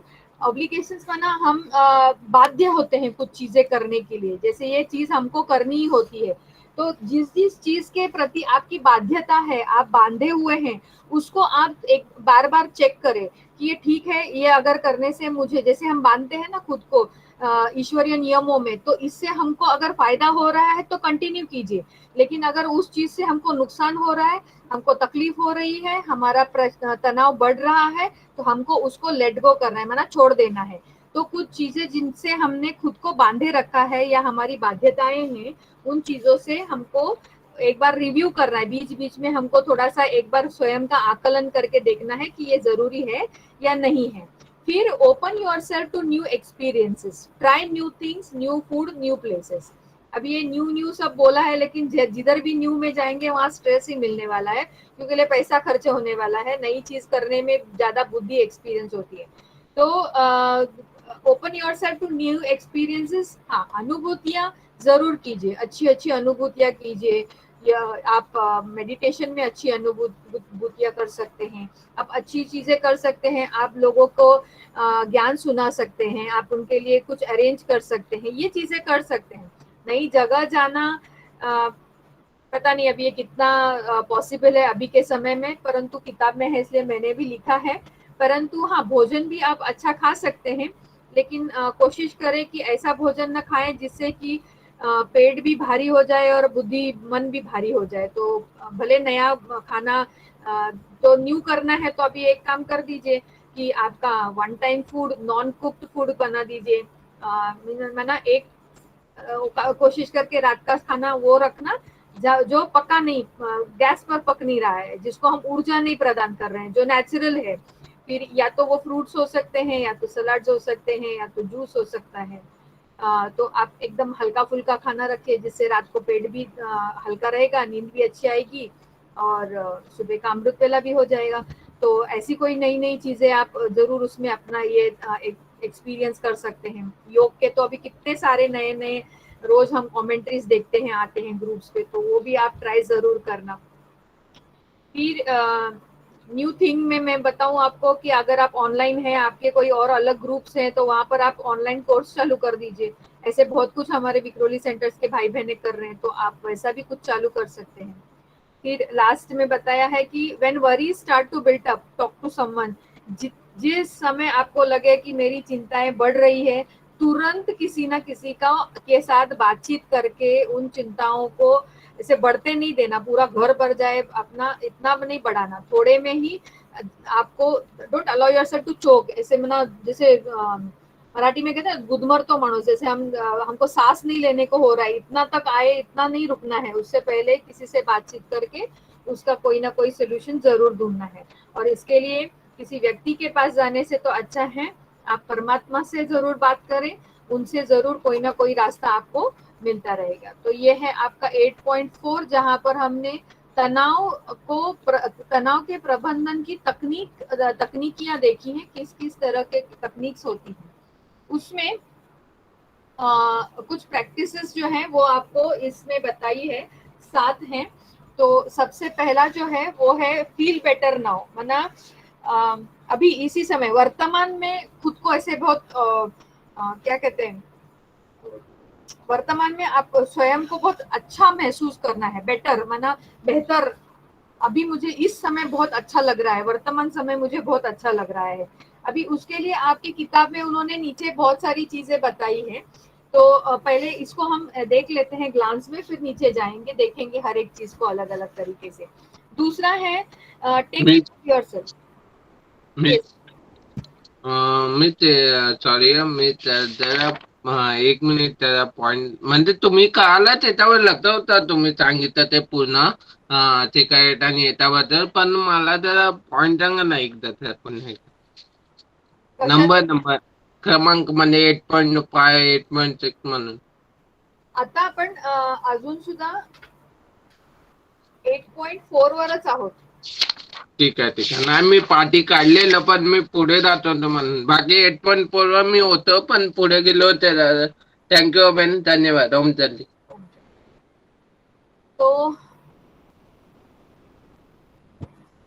तो फर्स्ट है फील बेटर नाउ, माना अभी इसी समय वर्तमान समय ऐसे खुद को बहुत अच्छा फील कराना है, महसूस करना है कि मैं बहुत अच्छा हूँ। तो वो करने के तरीके आगे हम देखेंगे। दूसरा take care of your self, माना स्वयं का अच्छी तरह से हमको देखभाल करनी है। फिर तीसरा है मेंटेनिंग राइट एटीट्यूड, माना अपना दृष्टिकोण जो है वो हमेशा सही या सकारात्मक बनाए रखना बहुत जरूरी है। क्रिएटिंग द राइट एटमॉस्फियर, माना सही वातावरण, सकारात्मक वातावरण बना के हमेशा रखें। उसके बाद में रिसोर्सेज फॉर बिजी पीपल, हम आगे देखेंगे इसमें कि बहुत सारे लोग इतने बिजी होते हैं, तो वो खुद के लिए कुछ ऐसे व्यक्ति माना ऐसी चीजें रखें, संसाधन अपने लिए रखें, जिससे कि वो भले बिजी हैं लेकिन कुछ ऐसी चीजें जो उनको स्ट्रेस को मैनेज करने में मदद करें। तो ऐसे रिसोर्सेस को या संसाधनों को वो अपने साथ जोड़े रखें या अपने पास रखें, जिससे कि स्ट्रेस मैनेज होगा। फिर है हेल्दी हैबिट्स, माना अच्छी आदतें हमारे पास जो हमें स्वास्थ्य लाभ मिले, ऐसी आदतें हमको निर्माण करती रहनी चाहिए अपने अंदर या अपने जीवन में। और इंटरैक्टिव रिसोर्सेज, माना ऐसे साधन जिसमें माना संसाधन हो जहां पर हम एक दूसरे के साथ बात कर सके। अब ये इंटरैक्टिव रिसोर्सेज का मतलब होता है कि जहां आप लोगों के साथ, ये सेल्फ हेल्प ग्रुप का एग्जाम्पल होता है कि जहां आप अपने अनुभव लोगों के साथ शेयर करें या जहां आप लोगों के अनुभव से कुछ सीखें, आप बोले उनका सुने, तो ये होता है इंटरैक्टिव रिसोर्सेज। तो इनको सबको हम डिटेल में अभी देखते चलेंगे। सबसे पहला जो है वो feel better now. Feel better now माना अभी इसी समय तुरंत आपको लाभ पहुंचाने वाली ऐसी कोई कोई चीजें हैं जो आप कर सकते हैं। तो वो क्या क्या चीजें हैं? तो ब्रीदिंग एक्सरसाइज है, फिर मेडिटेशन है, माना ध्यान है, ब्रीदिंग एक्सरसाइज है। आज आपको मुझे 2 मिनट के लिए प्लीज एक्सक्यूज करना है, कुछ इमरजेंसी है, 2 मिनट प्लस।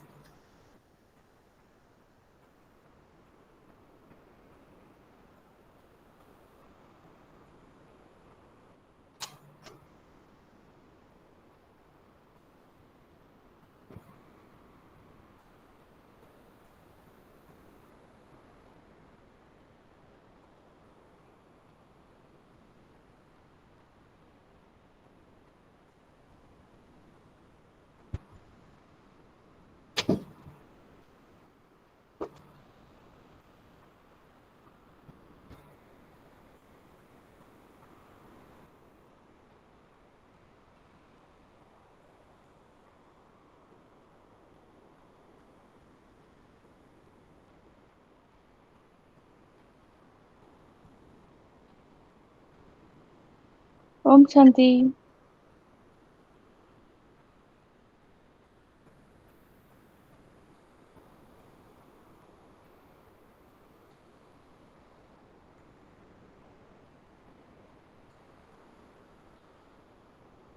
ओम शांति।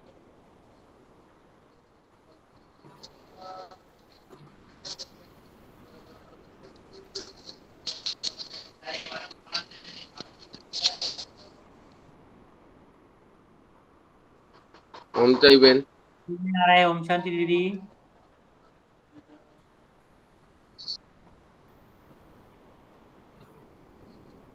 बेन काय त्याच होत्यात वाटतं.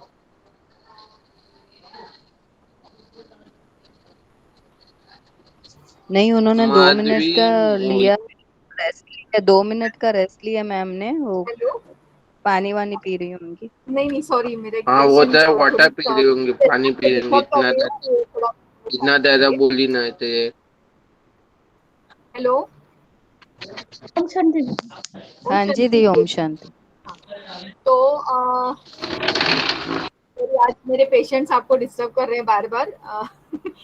तो हम थे कि फील बेटर नाउ पे, जहाँ पर हम देख रहे हैं कि अपने स्ट्रेस को इमीडिएटली कैसे हम रिलीज कर सकते हैं। तो बहुत ज्यादा आपको अगर स्ट्रेस लगता है ना, कई कई बार हम जैसे पढ़ाई कर रहे हैं और इतना मतलब हमको पता नहीं चलता है, लेकिन थक जाते हैं, बुद्धि थक जाती है, शरीर नहीं थकता, बुद्धि थक जाती है। तो हम इजी, सबसे इजी जो है ना वो है ब्रीदिंग एक्सरसाइज। जल्दी फटाफट एकदम सांस खींचनी है, छोड़नी है। ये आगे भी आपके इसी लेसन में आगे है, आपको ध्यान में आएगा, लेकिन उसमें इजी में बताती हूँ जो मेडिकली प्रूवन है। तो वो ऐसा है कि आप 4 सेकंड के लिए सांस लेना जो है ना उसको 4 सेकंड माना, या फिर काउंट ऑफ 4 पे आपको सांस खींचनी है, माना ब्रीथ अंदर करना है। 7 के काउंट तक उसको रोक के रखना है, सांसों को रोक के रखना है, और 8 के काउंट तक छोड़ना है। माना 1 2 3 4 तक मैं खींचूंगी, फिर 1 2 3 4 5 6 7 तक उसको रोक के रखूंगी। जो सांस मैंने अंदर ली है, जो ब्रेथ मैंने अंदर ली है, उसको रोक के रखूंगी। फिर 1 2 3 4 5 6 7 8 ऐसे धीरे धीरे धीरे उसको छोड़ दूंगी। तो that is a best exercise. इससे ना ऑक्सीजन पूरे शरीर में बहुत अच्छी तरह से घूमता है, फिर सर्कुलेट होता है और जल्दी रिफ्रेशमेंट आ जाती है। तो ब्रीदिंग एक्सरसाइज अच्छा है जहाँ पर आपको तुरंत रिफ्रेशमेंट, एकदम तरोताजा हो सकते हैं। तो वो एड वाली चाय पीने की जरूरत नहीं पड़ती, हम लोग तुरंत फ्रेश हो जाते हैं। तो ब्रीदिंग एक्सरसाइज, फिर उसके बाद में मेडिटेशन, उसके बाद में कहते हैं कि reframing with a sense of humour. कई बार कोई चीज ऐसे हो जाती है कि उसको माना लगता है किसी को बुरा लगे, लेकिन हम उसको थोड़ा सा मनोरंजक कर दे, ह्यूमर माना जैसे कि हंसी मजाक वाला कर दे, तो काम कर माना सुनते सुनते भी कई बार लोग बोर हो जाते हैं, तो थोड़ा हंसी मजाक करने से वहां पर रिफ्रेश हो जाते हैं। फिर संगीत है, म्यूजिक है, उसके बाद में प्रोग्रेसिव प्रोग्रेसिव मसल रिलैक्सेशन।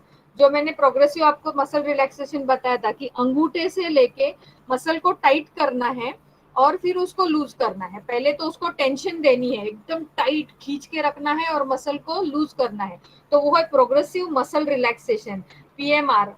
तो अंगूठे से लेकर सीधा आपके चेहरे के हर मसल तक ये एक्सरसाइज आप कर सकते हैं। इसको तकरीबन आपको हाफ एन आवर लगता है अगर आप प्रॉपर कर रहे हैं तो। सो ये जल्दी फील बेटर वाला अगर आपके पास टाइम है तो ये जरूर करें, इससे अच्छा लगेगा।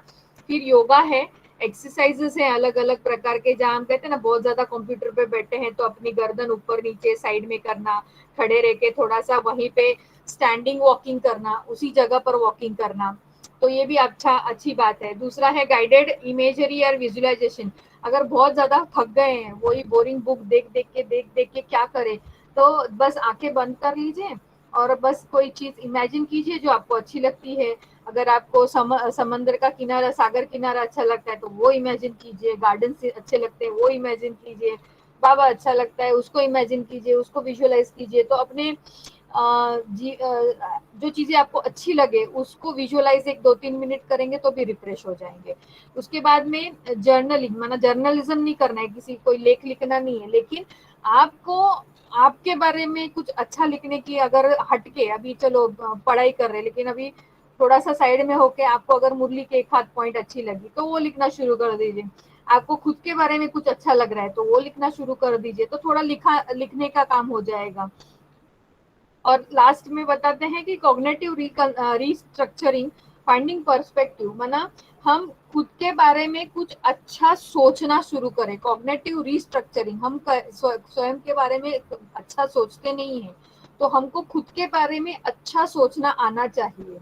तो पुनर्संरचना कहते हैं, जैसे उसको अपना स्वयं की रचना, अपने बारे में अच्छा रचना। ये जो कॉग्निटिव रिस्ट्रक्चरिंग है ना, this is what Baba uses. Baba हमारे लिए ये टेक्निक यूज करता है साइकोलॉजी की।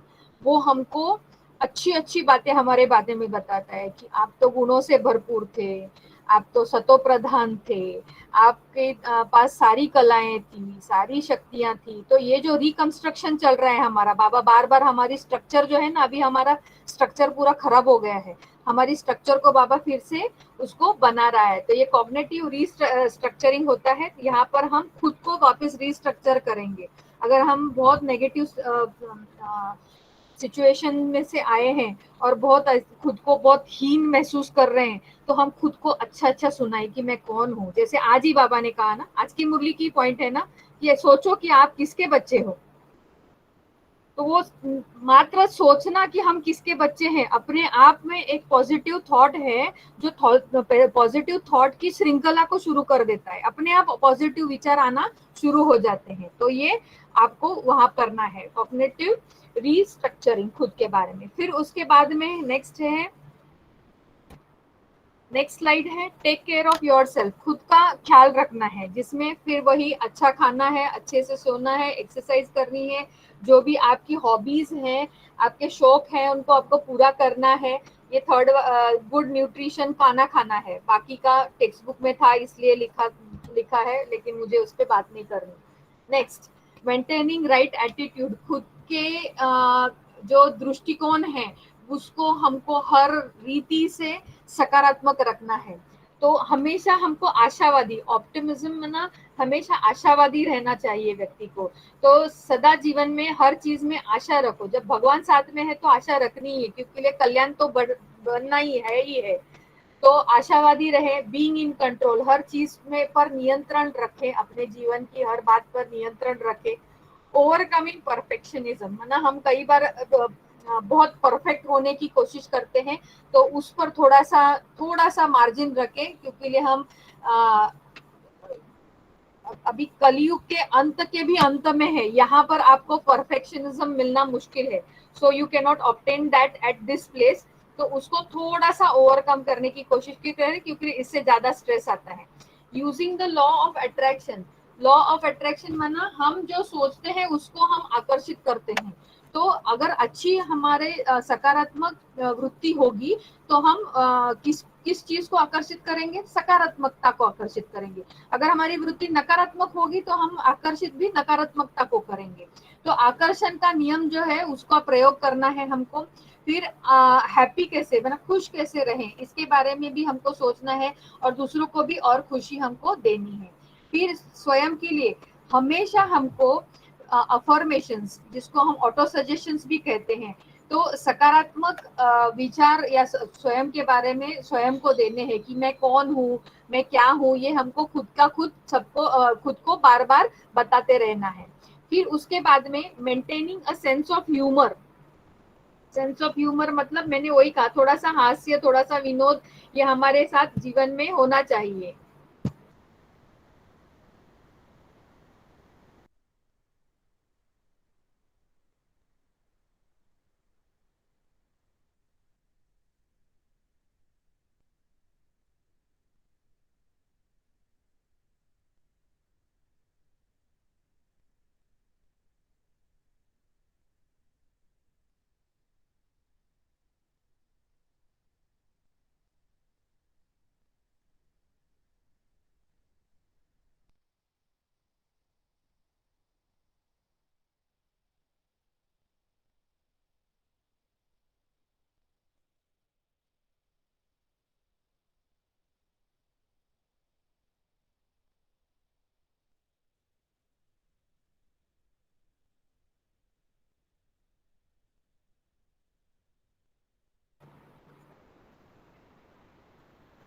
Hello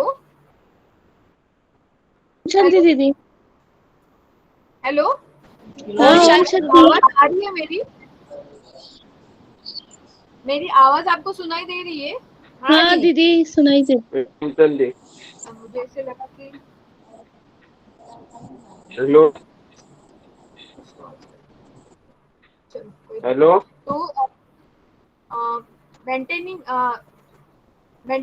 sense of, hello hello, हाँ येते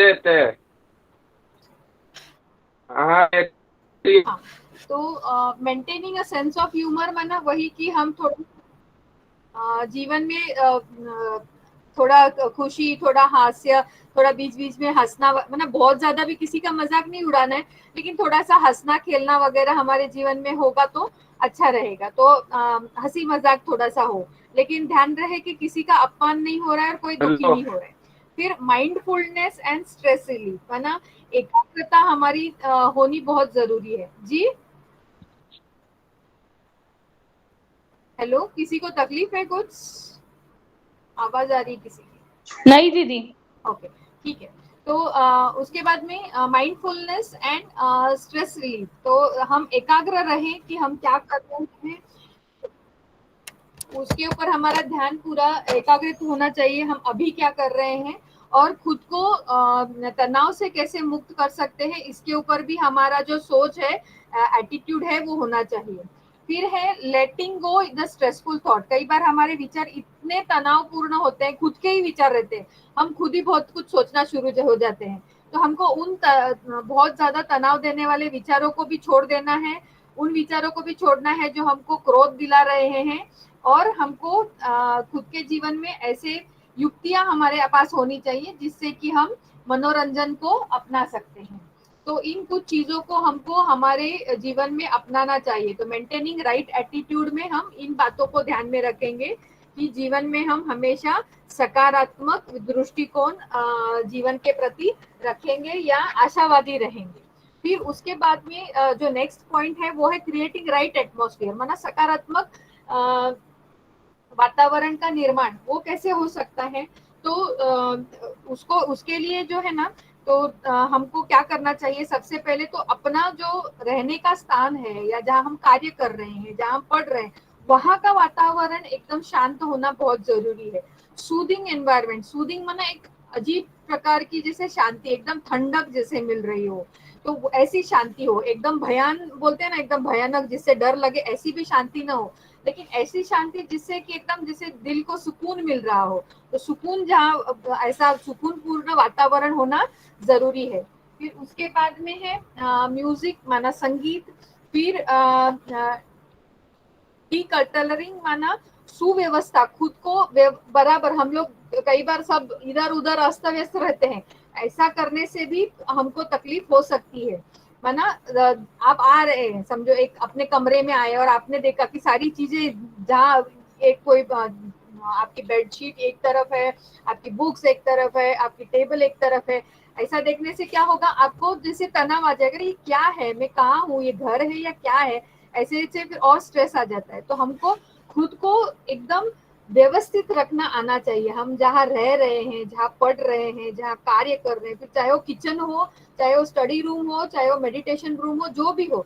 मैंने उस दिन एक पॉइंट आपको बताई थी कि आपकी अगर जो टेबल जहाँ पढ़ रहे हैं ना, वो भी अगर व्यवस्थित नहीं है, तो वो समझ में आता है कि आपका जो मन है या बुद्धि जो है, वो भी व्यवस्थित रीति से चल नहीं रही है, इज नॉट ऑर्गेनाइज्ड, ये समझ में आ जाता है।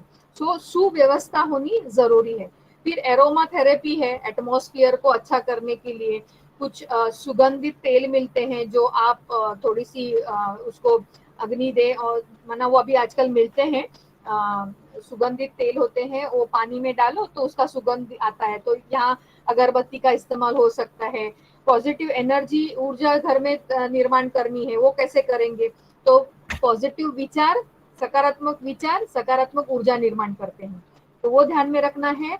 और घर को ही क्रिएट अ होम स्पा माना स्पा, जहाँ आप जाके मसाज कराते हैं ना, तो वो वाला स्पा माना उधर क्या मिलता है, वहां आपको आपके मसल्स जो टेंशन में आए थे, बहुत टेंस थे, तो आप रिलैक्स फील करते हैं ना स्पा में जाने के बाद। तो वैसे ही घर भी है, वो घर भी एक स्पा बने, माना वहां आने के बाद रिलैक्स फील हो।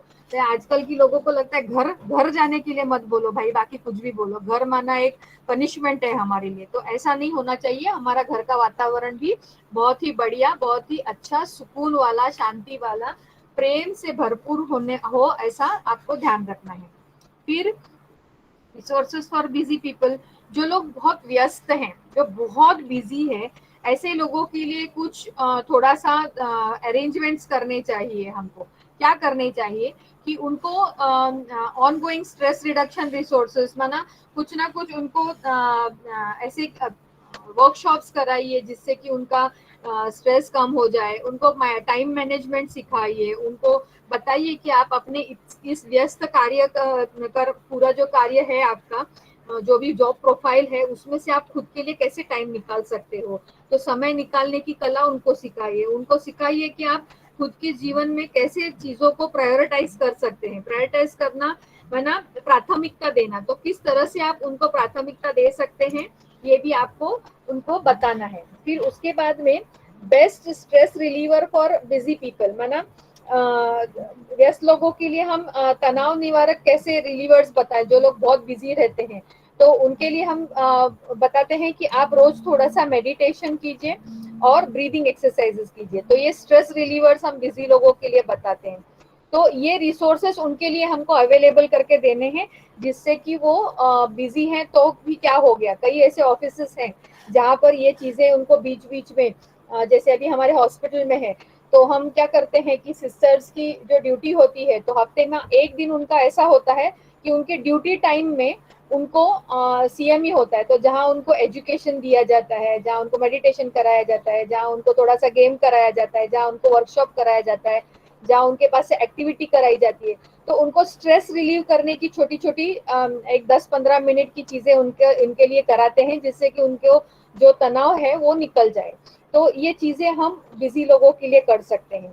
फिर स्वस्थ आदतें जो हैं, स्वस्थ आदतें तो हमको पता है क्या है कि मॉर्निंग की हैबिट्स होती है, जैसे जल्दी उठना है, फिर स्नान को जाना है। बॉबल हैबिट्स भी जल्दी, किसी के कोई लोग सुबह बहुत गड़बड़ होती है, इसके लिए वो लोग सुबह बॉबल्स माना बाथरूम नहीं जाते हैं। वो लोग बोलते हैं नहीं अभी वो देर होगी, ऑफिस में जाके जाता हूँ। ये नहीं कभी करना। जितना पेट साफ रहेगा उतने ही आपके आंतड़े साफ होने की वजह से शरीर तंदुरुस्त रहेगा, टॉक्सिन्स बाहर निकलेंगे और you will feel more healthy. और जितना हेल्दी फील होगा ना आपको, तो उतना आपकी कार्य क्षमता, इफेक्टिवनेस, वर्क इफेक्टिवनेस बढ़ते जाएगा। सो मॉर्निंग हैबिट्स अच्छी होनी चाहिए। नाश्ता कभी भी स्किप नहीं करना है, हमेशा नाश्ता करना ही है।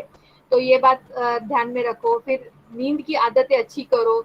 आपकी खुद की जो लोगों के साथ जो आदतें होती हैं वो भी सही हो। कई लोगों को जैसे झूठ बोलना या चोरी करना, ऐसी जो आदतें हैं वो सारी नहीं रखनी चाहिए कभी भी। और जो नई आदतें हम कई बार लेते हैं ना, लोगों से सीखते हैं या कई वो लोग हम लोग बताते हैं तो उनको आ जाती है, तो उसको दृढ़ता से अपने जीवन में पकड़ के रखना ये भी आना चाहिए, आपको बनाए रखना आना चाहिए। और ई कोर्सेज करो, ई कोर्सेज तो आप सबको पता है, कोई ना कोई कोर्सेज होते रहते हैं। तो अच्छे अच्छे ऐसे कोर्सेज जिससे कि आपका जीवन अच्छा बने, ऐसे कोर्स जो है उनको आपको करना है। और फिर लास्ट वाला जो था इंटरैक्टिव रिसोर्सेज, उसमें मैंने आपको बताया है ऐसे बहुत सारे ग्रुप्स होते हैं या साइट्स, इंटरनेट पे जाओ तो साइट्स होते हैं जहाँ पर लेख लिखे जाते हैं या अपना अनुभव बताया जाता है। लेकिन ऐसे कई ग्रुप्स होते हैं जिसको हम पीयर ग्रुप्स कहते हैं, माना एक ही तरह का तरीके के बीमारी से जो लोग ग्रस्त हैं वो एक साथ आते हैं और फिर वो अपनी परेशानी बताते हैं, फिर वो अपनी परेशानी को उन्होंने किस तरह से हैंडल किया वो भी बताते हैं। तो वो दूसरे लोगों को प्रोत्साहन देते हैं, मोटिवेट करते हैं कि आपको निराश नहीं होना है, आपको हताश नहीं होना है।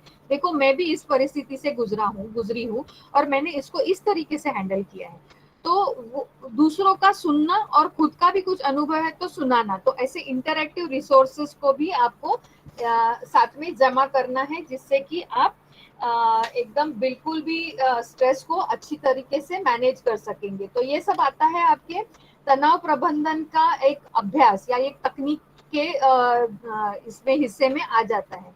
अब इसके बाद में बहुत जरूरी जो बात है उसको हम देखेंगे, जो बहुत इंपॉर्टेंट है, वो है spiritual laws in practical applications. माना आध्यात्मिक कुछ नियम है जिनको आपको व्यवहार में लाना बहुत जरूरी है। अब ये जो भी आध्यात्मिक नियम है ये किसी मनुष्य ने नहीं दिए हैं, ये किसी मनुष्य ने आप पर लागू नहीं किए हैं।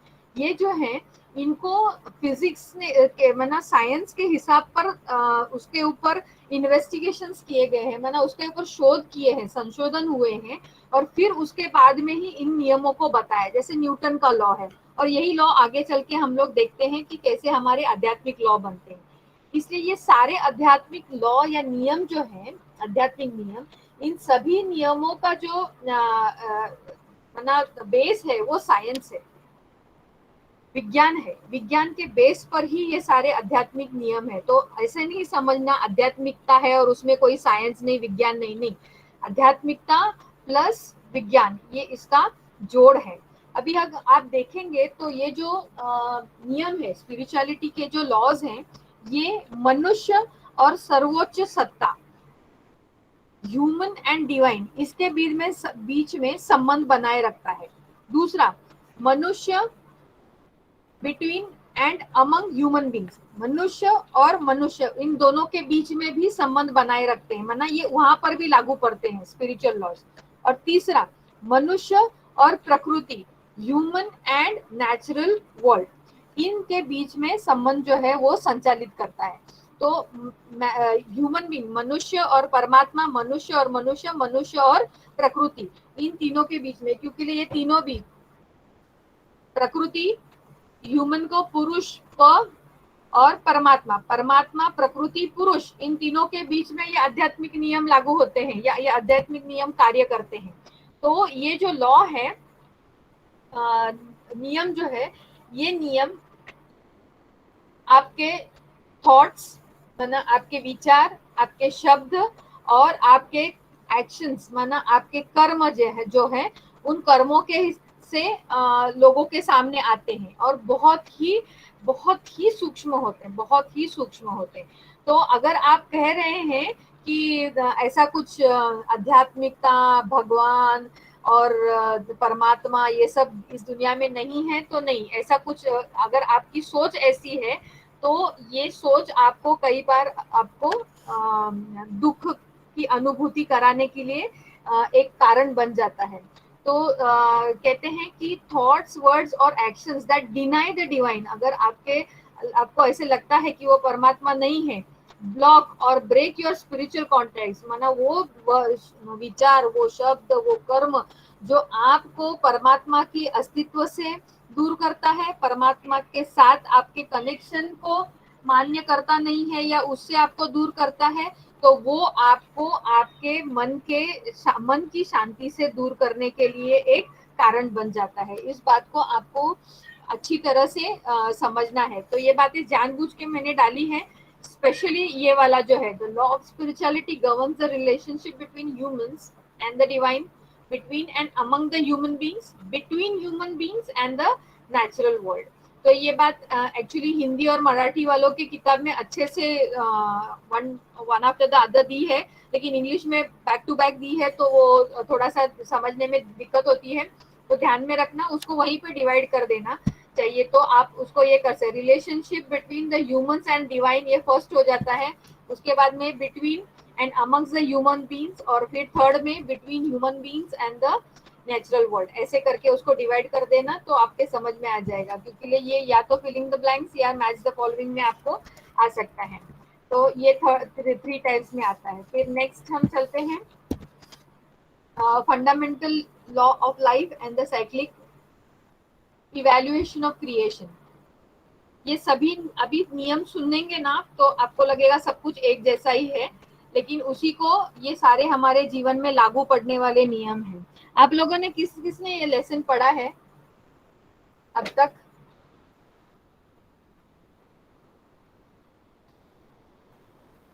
मैंने पढ़ा है। कौन बात कर रहा है? हेलो हेलो, हाँ दीदी मैंने पढ़ा है। हेलो बहन। शशिकांत भाई, नारायण आपने भाई। पढ़ा है? हाँ ये लेसन मैंने पढ़ा है दीदी। हाँ चलो फिर अभी आगे वाला आप बस सुनाओ थोड़ा। शशिकांत भाई सुनाओ, पहला नियम सुनाओ, कारण और प्रभाव।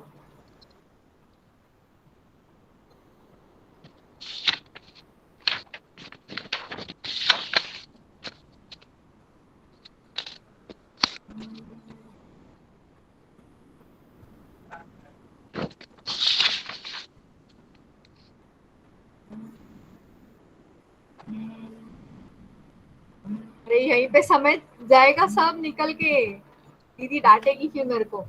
चलो फर्स्ट जो है मैं ही कर देती हूँ उसको, वैसे तो इजी वाला है, आपको टेंशन लेने की जरूरत नहीं है। फर्स्ट है the law of cause and effect. ये वाला थोड़ा फॉरवर्ड करते हैं क्योंकि आगे चल के ये सब आपको देखना ही है। The law of cause and effect. Law of cause and effect का मतलब क्या है? सबसे पहला जो नियम है वो है कारण और प्रभाव का नियम। अभी ये नियम जो है ये कर्म का नियम है। अभी इस चित्र में सिंपल आपको ध्यान में आएगा, ये व्यक्ति बैठा है, उसने क्या किया कि इस ये जो यहाँ ब्लॉक था उस ब्लॉक को ढकेल दिया, उसको लगा उसने ढकेल दिया। अब ये जैसे गिरेगा तो ये लास्ट वाला कहाँ गिरेगा? ये लास्ट वाला कहाँ गिरेगा? जा रहा है अभी मैं अगर देख रही हूँ सामने तो मेरे राइट पे गिर रहा है, तो वो कहाँ गिरने वाला है?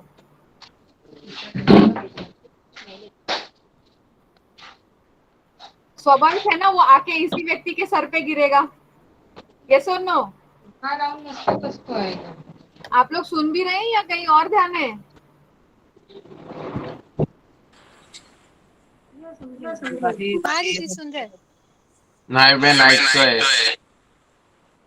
हाँ तो अभी मैंने जो कहा कि ये जो कर्म है, माइक ऑफ कर दीजिए प्लीज।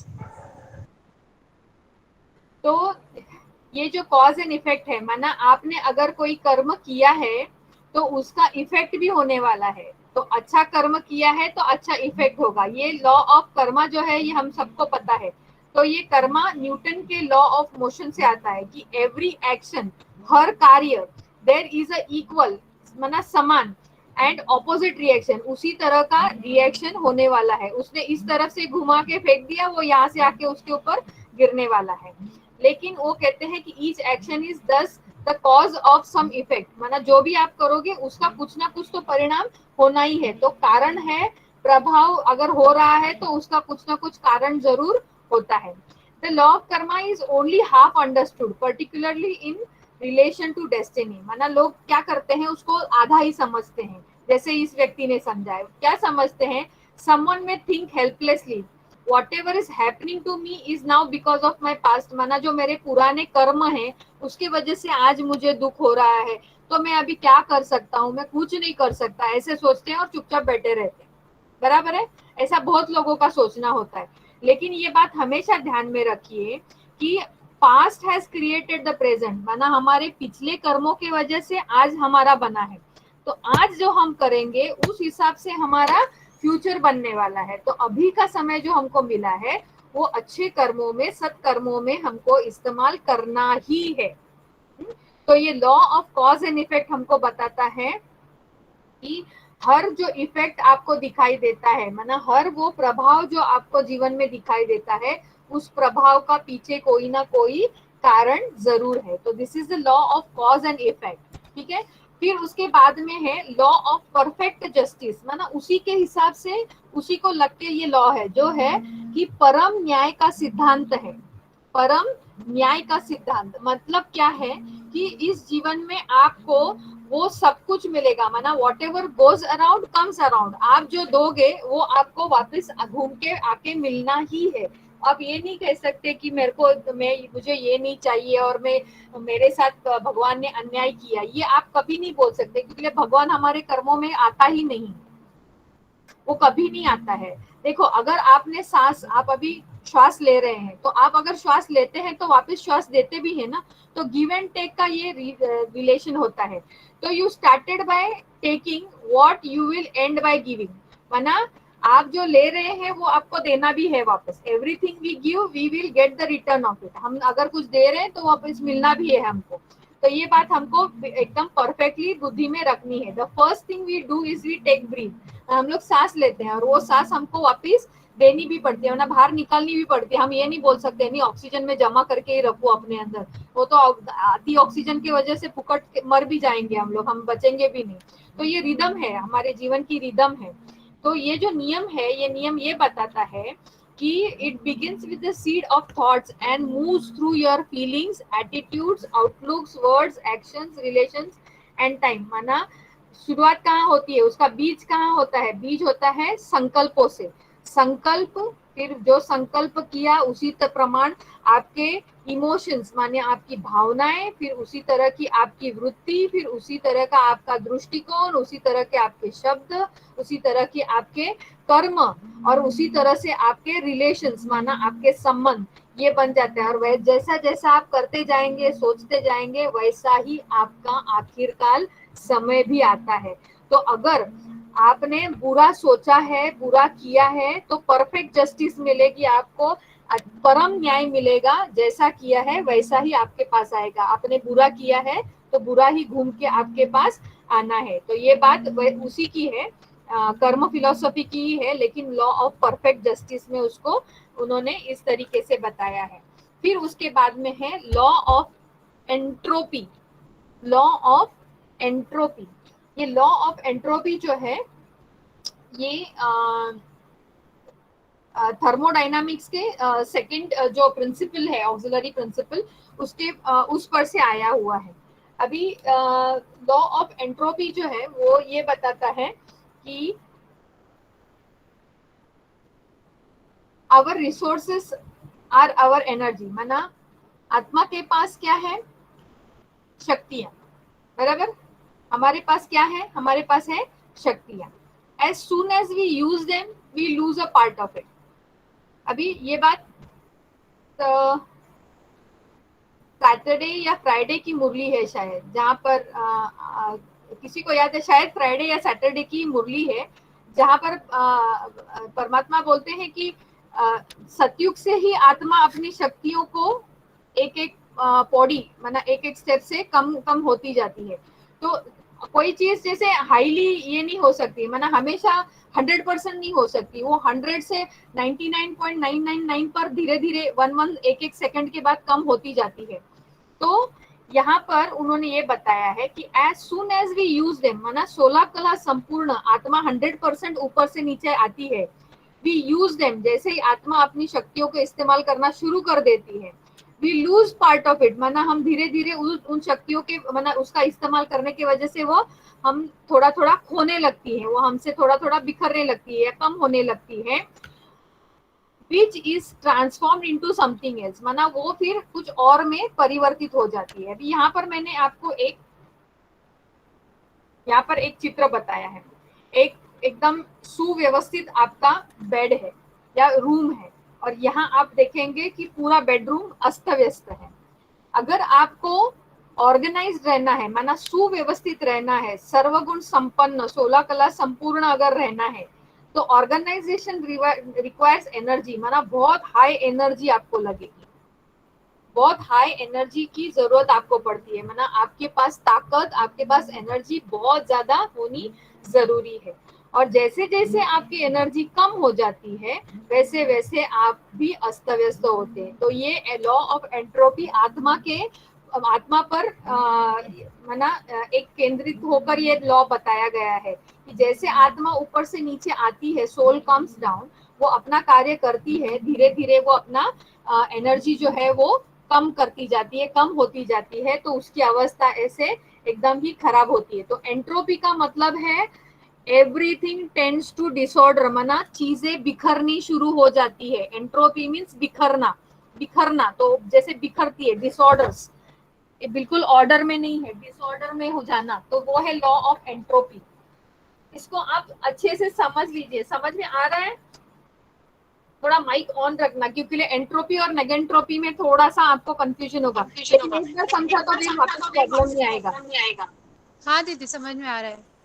माना आप अभी सृष्टि चक्र को देख लीजिए, ये एंट्रोपी कहाँ शुरू होती है? जैसे हमने शक्ति में जन्म लिया और हमारा पार्ट शुरू हुआ, तो जैसे ही पार्ट शुरू हुआ, हमने हमारी एनर्जी को, माना हमने हमारी शक्तियों का इस्तेमाल करना शुरू किया, वहां से धीरे धीरे परसेंटेज में धीरे धीरे करके हमारी एंट्रोपी शुरू होती है, माना हम डिसऑर्डर में जाना शुरू कर देते हैं।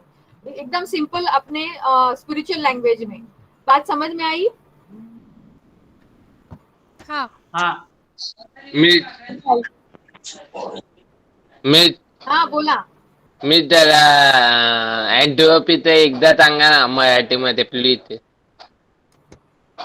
मी लिहून घेतोय, तुम्ही फक्त सांगा एकदा मला.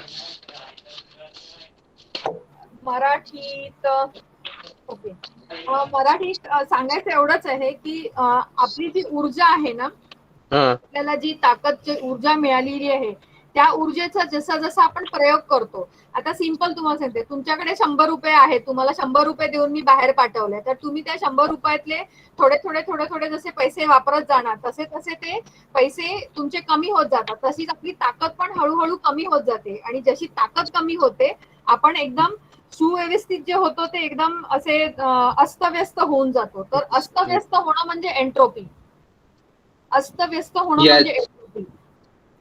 थँक्यू. ते आपलं रूपच एकदम बदलतं. म्हणून तर आपल्याला बाबा म्हणतो ना की आपको पूरा 16 कला संपूर्ण भेजा था, जैसे जैसे आपकी कलाएं कम होती गई, आप देवता से फिर धीरे धीरे पूज्य से पुजारी बन गए, पूज्य से पुजारी बन गए, म्हणजे आपली शक्ती कमी झाली म्हणून आपण आपलीच पूजा करायला लागलो. आधी आपण पूज्य होतो, म्हणजे आपण संपन्न होतो, आपल्याकडे भरपूर सगळं होतं, हाय एनर्जी लेवल होती. जशी जशी एनर्जी लेवल किंवा शक्ती कमी झाली, आपल्यामध्ये एंट्रोपीचा प्रोसेस सुरू झालं, म्हणजे एनर्जी आपली कमी होत गेली, तसं तसं आपण पूज्य वरून पुजारी झालो. म्हणजे कुठलीही गोष्ट कमी होणं, एव्हरीथिंग टेंड्स टू डिसऑर्डर, म्हणजे कमी होत जाणं, ह्याला म्हणायचं एंट्रोपी. शिशिर भाई कळला? यात मेन अर्थव्यस्त ना, म्हणजे जी म्हणजे अर्थव्यस्त कमी होणे ना, अर्थव्यस्त ना होणे. म्हणून मी हे उदाहरणासाठी ठेवलेलं आहे की जेव्हा तुमची एनर्जी हाय आहे, तुम्ही एकदम सुव्यवस्थित आहात, आणि जेव्हा तुमची एनर्जी लो आहे किंवा कमी होते, तसं हे सगळं अस्तव्यस्त ना, विचारांचा बोलांशी ताळमेळ आहे ना, बोलांचा कर्माशी ताळमेळ आहे, सगळं काही अस्तव्यस्त झालेलं आहे. हे थँक्यू बेन. ओम शांती. एंट्रोपी इन ऍक्शन, डिसऑर्डर होतीये. हा, आता थँक्यू बहन ओमचंद जी. एंट्रोपी ऐसा exactly opposite, it is exactly opposite of entropy. माना जैसे कि आप माना सुव्यवस्थित से आप कैसे हो रहे थे, एकदम अस्त व्यस्त हो रहे थे, माना पूरा डिस्ट्रीब्यूट हो रहे थे, डिस्ट्रॉय हो रहे थे, डिसऑर्डर्ड हो रहे थे. नेगेंट्रोपी में क्या होता है, देखो यहाँ पर बहुत सुंदर एग्जांपल आपके किताब में बताया है कि अगर आप एक बकेट के बीचों बीच पानी भरा हुआ है बकेट में और उसमें अगर आप पत्थर डालोगे तो क्या होता है. अभी इस चित्र को देख लीजिए, एक मिनट इसको मैं आपको स्लाइड शो में बताती हूँ. Look at this. पानी जैसे ही गिरता है तो वहां पर रिपल्स आते हैं, माना ऐसे तरंगे पैदा होती है, लेकिन उसका जो ओरिजिनल था, एक मिनट, ये जो ओरिजिनल था ना शांतता, वो वापस रिकवर होती है फास्ट. देखिए अभी वापस बीच में शांतता आ जाती है. अभी ये हम लोग के साथ कैसे लागू पड़ता है, माना आत्माओं के साथ कैसे लागू पड़ता है, ये समझ में आया अभी क्या हुआ. क्या हुआ, जैसे ही पानी गिरा तो वो डिसऑर्डर हुआ, मतलब एंट्रोपी में चला गया और एकदम फास्ट वो नेगेंट्रोपी में गया, मतलब वापस ओरिजिनल पे आ गया. देखो बीचों बीच एकदम ओरिजिनल में आ गया. It is a process of reorganisation, खुद को वापस रीऑर्गेनाइज करना, जो हम संगम पर कर रहे हैं. हम संगम पर क्या कर रहे हैं, खुद को वापस हम रिकंस्ट्रक्ट कर रहे हैं. वैसे हम देवता बन रहे हैं, जैसे ही अवगुण हम एंट्रोपी में चले गए, डिसऑर्डर हो गए. और अभी वापस परमात्मा हमको नेगेंट्रोपी, माना वो लॉ शुरू हो जाता है जहां पर भगवान हमको वापस कंस्ट्रक्शन में ला रहा है, रीऑर्गेनाइज कर रहा है हमारे विचारों को, हमारे बोल को, हमारे कर्मों को, हमारे संबंधों को, हर चीज को वो वापस रीऑर्गेनाइज कर रहा है. तो रीऑर्गेनाइजेशन यहाँ पे देखो, it is a process of reorganisation taking place. वापस शब्दों पर ध्यान दीजिए, taking place by being connected to external source of energy. बाह्य ऐसी कोई शक्ति जिसको हम का इस्तेमाल करते हैं खुद को फिर से ऑर्गेनाइज करने के लिए, खुद को फिर से सुव्यवस्थित करने के लिए हम बाह्य किसी चीज की, किसी एनर्जी का इस्तेमाल करते हैं. माना आत्मा फिर से स्वयं को सुव्यवस्थित करने के लिए पिता परमात्मा से शक्तियों का इस्तेमाल करके स्वयं को सुव्यवस्थित करती है. समझ में आई एंट्रोपी नेगेंट्रोपी फ्रेंड्स, समझ में आई दीदी. थैंक यू हाँ दीदी. बेन. दीदी एंट्रोपी में जो लॉ ऑफ इक्विलिब्रियम भी होता है तेरा ना? आवाज इको होता है. अभी आप बहुत लोगों के माइक्स ऑन है ना, उसके वजह से इको हो रहा है. सगळ्यांना आवाज माइक बंद करताना ना आवाज इको होतोय ना, तर ऐकायला नाही चालेल म्हणून. Okay okay okay. अभी कोई कुछ पूछ रहा था, somebody was asking about equilibrium. हाँ, लॉ ऑफ एंट्रोपी में इक्विलिब्रियम का सॉरी आपका आवाज क्लियर नहीं आ रहा है. भी कॉन्सेप्ट आता है ना? हेलो, एक मिनट, अब आ रहा है? हाँ प्रिया बहन बोलिए. हाँ, मैं ये बोल रही थी कि लॉ ऑफ एंट्रोपी में इक्विलिब्रियम का भी लॉ आता है ना? लॉ ऑफ एंट्रोपी में, एंट्रोपी में, हाँ. Entropy is disorder, it is complete disorder. आप अगर अपनी टेक्स्ट बुक पे वापस एक बार पढ़ो, it is completely getting disordered. Disorder में एंट्रोपी आता है. आप नेगेंट्रोपी में बोलिए कि इक्विलिब्रियम फॉर्म होगा. ओके.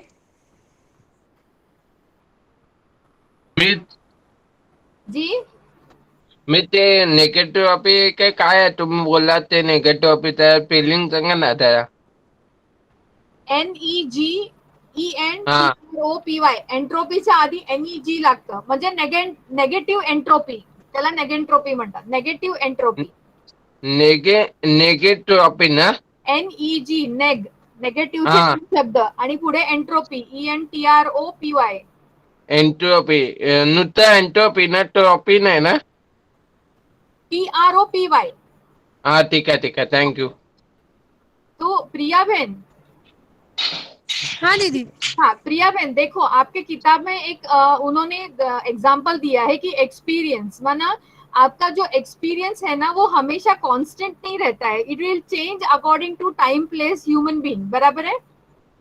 हाँ सो एंट्रोपी का जो लॉ है वो लॉ ये बताता है कि everything tends to change every now and then, every second there is a change, there is a disorder in whatever is 100%।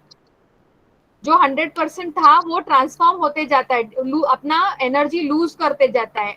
And ये अप्लाई स्पिरिचुअली हमारे सोल के साथ करता है कि सोल कम्स 100% एनर्जी के साथ इस धरती पर आता है, और जैसे ही वो अपना वर्क शुरू करता है, अपना एक्शन शुरू करता है, अपनी एनर्जी को धीरे धीरे लूज करता है, और लूज करने की वजह से फर्स्ट जन्म से लेके अभी आप इसी जन्म में भी देखो, बच्चा एकदम प्योर कहते हैं, और जैसे जैसे बड़ा होता है तो उसमें इम्प्योरिटी आती है। तो जैसे जैसे एनर्जी यूटिलाइज होती है, उसके पावर में कमतरता आने की वजह से उसकी वर्क इफेक्टिविटी नेगेटिव साइड में चली ज्यादा जाती है। ये बात एंट्रोपी का लॉ बताता है।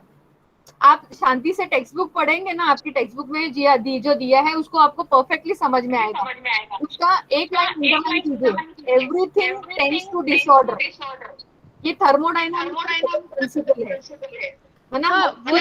हाँ वो समझा मेरे को, इलेक्ट्राइजेशन की वजह से डिसऑर्डर में जाती है। हाँ वो समझा मेरे को। हाँ। मतलब मैं थर्मोडायनेमिक्स के लॉ, सेकेंड लॉ के हिसाब से ही सोच रही थी कि जो लॉ ऑफ एंट्रोपी होता है, जिसमें हमने पढ़ा था कि अगर दो रूम है जिसमें एक में हॉट एयर है और दूसरे रूम में कोल्ड एयर है, और अगर वो दोनों रूम सिर्फ एक दरवाजे से बंद है, ठीक है, सो एंट्रोपी मीन्स जब भी हम वो दरवाजा खोलेंगे तो जो ठंडी हवा है वो गर्म वाले रूम की तरफ जाती है, और गर्म हवा ठंडे रूम की तरफ जाती है, और ये फ्लो तब तक बनता रहता है जब तक दोनों रूम सेम नहीं होते। हाँ सेम ना हो जाए। मतलब हाँ। ये लॉ ऑफ इक्विलिब्रियम और एंट्रोपी का लॉ होता है, तो मैं उस हिसाब से मतलब ध्यान का सोच रही थी, इसलिए मैंने वो पूछा। फिजिक्स में अप्लाई होता है, बट ज्ञान में वैसा नहीं है। ये स्पिरिचुअली ये बताता है कि the soul gets go into a disordered state when it is losing its highest power.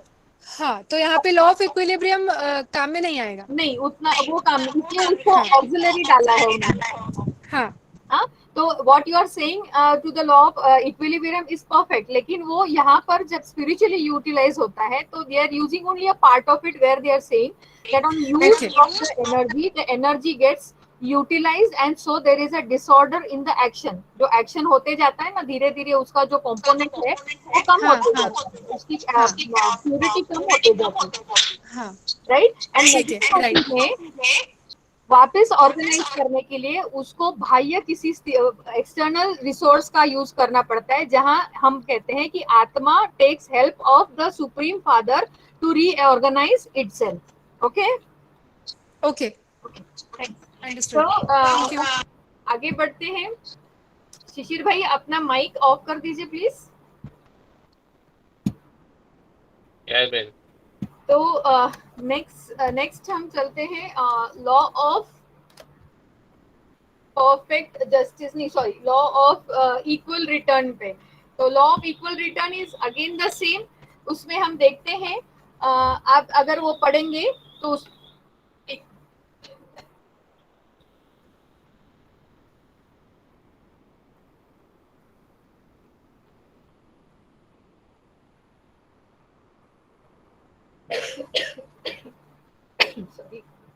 Law of equal return में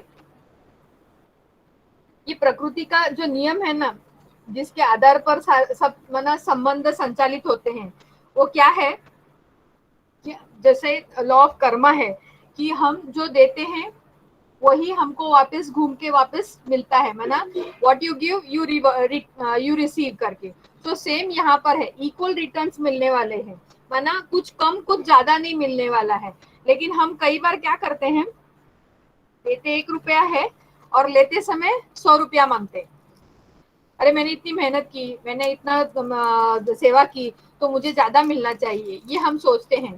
तो ये नियम भी हमको क्यों ध्यान में रखना है लॉ ऑफ इक्वल रिटर्न का, क्योंकि अगर हमने ज्यादा माने ये नियम जो है ना, अभी जहाँ से हमने शुरू किया कॉज एंड इफेक्ट से लेके, ये नियम हमको हमारे जीवन में ध्यान में रखने हैं, so that we never come into stress. ये नियमों को जब हम ध्यान में रखेंगे तब। तो इक्वल रिटर्न का नियम हमको इसलिए ध्यान में रखना है कि अगर मुझे आज 1 रुपया मिल रहा है ओवरऑल मेरे जीवन में, तो उसका रीजन ये है कि मैंने दिया भी 1 ही रुपया है, इसलिए मिल भी 1 रुपया है रहा है मुझे। अगर मैंने 100 रुपए दिए होते तो मुझे 100 रुपए मिलते, अगर मैंने खुशी दी होती तो मुझे खुशी मिलती। तो these laws are the answers to all the questions. हमारे जीवन के हर प्रश्न का जवाब ये आध्यात्मिक नियम हमको दे रहे हैं कि मुझे क्यों दुख हो रहा है, मेरे पास क्यों शक्तियां नहीं है, क्योंकि लॉ ऑफ एंट्रोपी। मैं अभी क्या कर रहा हूँ, मैं लॉ ऑफ नेगेंट्रोपी यूज करके अपनी शक्तियां वापस ले रहा हूँ, वापस धारण कर रहा हूँ। फिर मुझे कम क्यों मिल रहा है, क्योंकि मैंने कम ही दिया था। आज मुझे जो मिल रही है खुशी, क्योंकि मैंने खुशी दी थी। तो परफेक्ट जस्टिस। तो ये 3-4 जो नियम है, 6 नियम है एक्चुअली, इन 6 के 6 नियमों को हमको हमारी बुद्धि में रखना है, जिससे कि किसी भी तरह का तनाव हमको किसी भी समय तकलीफ नहीं देगा। अगर ये नियम जो मैंने उस दिन भी आपको बोला था कि ज्ञान की 2 बातें अगर आपके ध्यान में रही, एक ड्रामा और एक कर्म फिलोसफी, तो तनाव और क्रोध का प्रबंधन बहुत सहज है। तो लॉ ऑफ इक्वल रिटर्न्स हमको हमेशा ध्यान में रखने हैं कि जितना परसेंटेज में 0.1 भी ज्यादा नहीं मिलेगा और 0.1 कम भी नहीं मिलेगा। तो समय से पहले और भाग्य से ज्यादा, ये शब्द का इस्तेमाल जो होता है ना, वो इक्वल रिटर्न्स में आता है कि समय पर ही मिलेगा और उतना ही मिलेगा जितना आपने दिया है। अगर दिया कम है तो ज्यादा की अपेक्षा मत करना। फिर उसके बाद में है कि ये सारा लास्ट वाला जो नियम है कि ये सारा संसार जो है वो एक विशिष्ट प्रकार की चक्रीय सिद्धांत में घूमता है, माना चक्र के हिसाब से घूमता है। तो जैसे हम देखते हैं कि चंद्रमा है, तो उसका भी वीनिंग वैक्सिंग दोनों होते रहता है। ये कैसे होता है वैनिंग और वैक्सिंग, माना वो पूर्ण होता है, फिर धीरे धीरे धीरे धीरे कम होते होते वो एकदम चला जाता है, कुछ भी नहीं बचता है। अमावस्या आती है, पूनम से अमावस्या आ जाती है। उसी तरह हम ऋतुओं को भी देखते हैं, अनेक माना 4 ऋतु होते हैं, जैसे स्प्रिंग, समर, ऑटम, विंटर। ये जो हमारे अलग अलग ऋतु हैं, तो इन ऋतुओं का भी अपना एक चक्र है। उसी प्रमाण हमारे जीवन का भी एक चक्र है। आप देखेंगे जैसे प्रकृति है, उसमें बीज होता है, वो बीज बड़ा फलीभूत होता, थोड़ा सा बड़ा होता है, फिर उसको वो एक पौधे के रूप में तैयार होता है, फिर वो कोई ना कोई आपको फल देता है। अभी ये मालूम करना बहुत कठिन है कि वो मना अब कहना नहीं चाहिए, लेकिन वो प्रश्न हमेशा से ही वो बोलते हैं ना, $1 मिलियन क्वेश्चन है कि पहले मुर्गी या पहले अंडा। तो यहाँ पर भी वही प्रश्न है, पहले बीज या पहले पौधा, पहले अमावस्या या पहले पूर्णिमा। ये सब मालूम करना बहुत कठिन हो जाता है। क्यों? क्योंकि ये साइक्लिक फेज में अनादि वक्त से चला आ रहा है। ये ड्रामा का जो चक्र है ये अनादि है, इसका ना कोई आदि है ना कोई अंत है। ये ध्यान में रखिए। फर्स्ट फेज में, पहली फेज में हमेशा जो चाहे आप यहाँ आत्मा लीजिए या चाहे यहाँ पर आप ये सीड लीजिए, मना प्रकृति का एक बीज लीजिए, तो पहले जो है ना वो हमेशा अपने आंतरिक इनेट क्वालिटीज को एक्सप्रेस करता है। जैसे आत्मा सतयुग में अपने जो 7 गुण है, सतो प्रधानता जो है ना, माना सतो अपने सारे गुणों को वो व्यक्त करती है। फिर जैसे जैसे वो पूरा ये खेल घूमती है, ये चक्र घूमती है और 4थे फेज में आती है, on the 4th phase it comes, तो क्या हो जाती है, वो जो एक्वायर्ड है, माना जिसको उसने और माना धारण किया है, उन सभी गुणों को यहाँ पर व्यक्त करना शुरू करती है। जैसे अभी ये सीड है, यहाँ पर एक बीज था, फिर बीज थोड़ा बड़ा, तभी भी उसका जो उसका खुद का एक आंतरिक ताकत थी वो दिखाई दे रहा था हमको। यहाँ पर भी थोड़ा सा वो था, आंतरिक गुण दिख रहे थे, फिर थोड़े बाह्य गुण दिखने लगे, और बाद में जब वो पूरा ही तैयार हो गया तो ये सारे क्या थे, बाहर से अपनाए हुए गुण दिखाई दे रहे। वैसे ही आत्मा का भी होता है, आत्मा धीरे धीरे सारे बाह्य गुण, माना जो उसके गुण नहीं है शांति, शक्ति, प्रेम, आनंद, पवित्रता, ज्ञान, ये उसके गुण नहीं है। ये गुण यहाँ पर थे, लेकिन कलयुग में उसके गुण मिलते ही नहीं, सब मिलता है। झूठ, मक्कारी, चोरी, ये सब यहाँ पर आपको दिखाई देगा। ये कहाँ से लिए?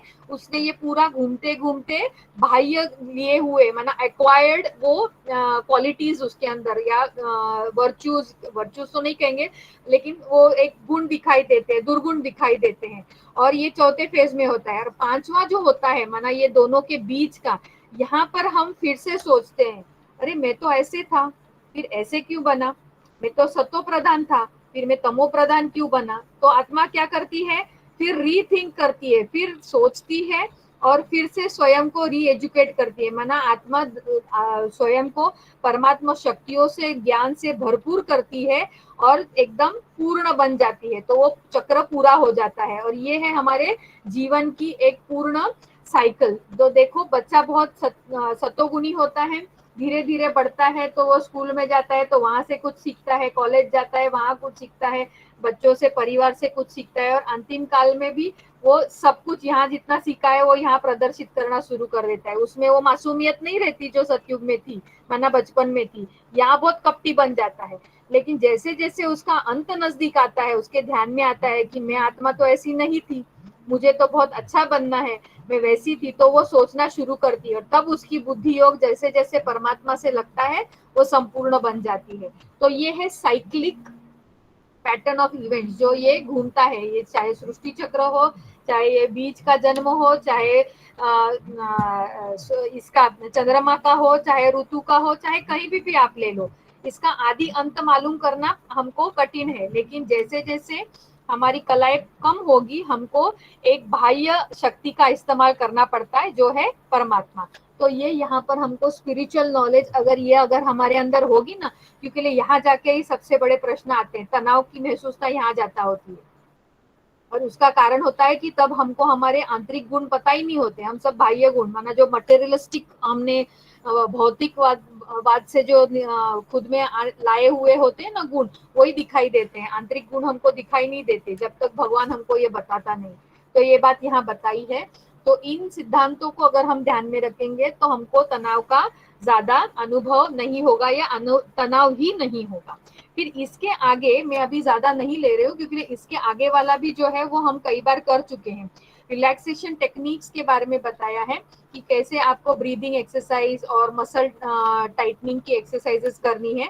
बस एक बात उसमें और है जो उन्होंने रिलैक्सेशन में बताई है, वो सिर्फ आपको बताती हूँ कि रिलैक्सेशन टेक्निक के 3 स्टेप्स हैं। एक है प्रिपरेशन, माना खुद को कंफर्टेबल करना, खुद को एक रिलैक्स पोजीशन में बिठाना। आप कहेंगे नहीं खड़े रह के मैं रिलैक्स होता हूँ, तो नहीं होता है। थोड़ा अच्छी पोजीशन हो जहाँ आप आरामदायक स्थिति में बैठे हो, ऐसा होना चाहिए।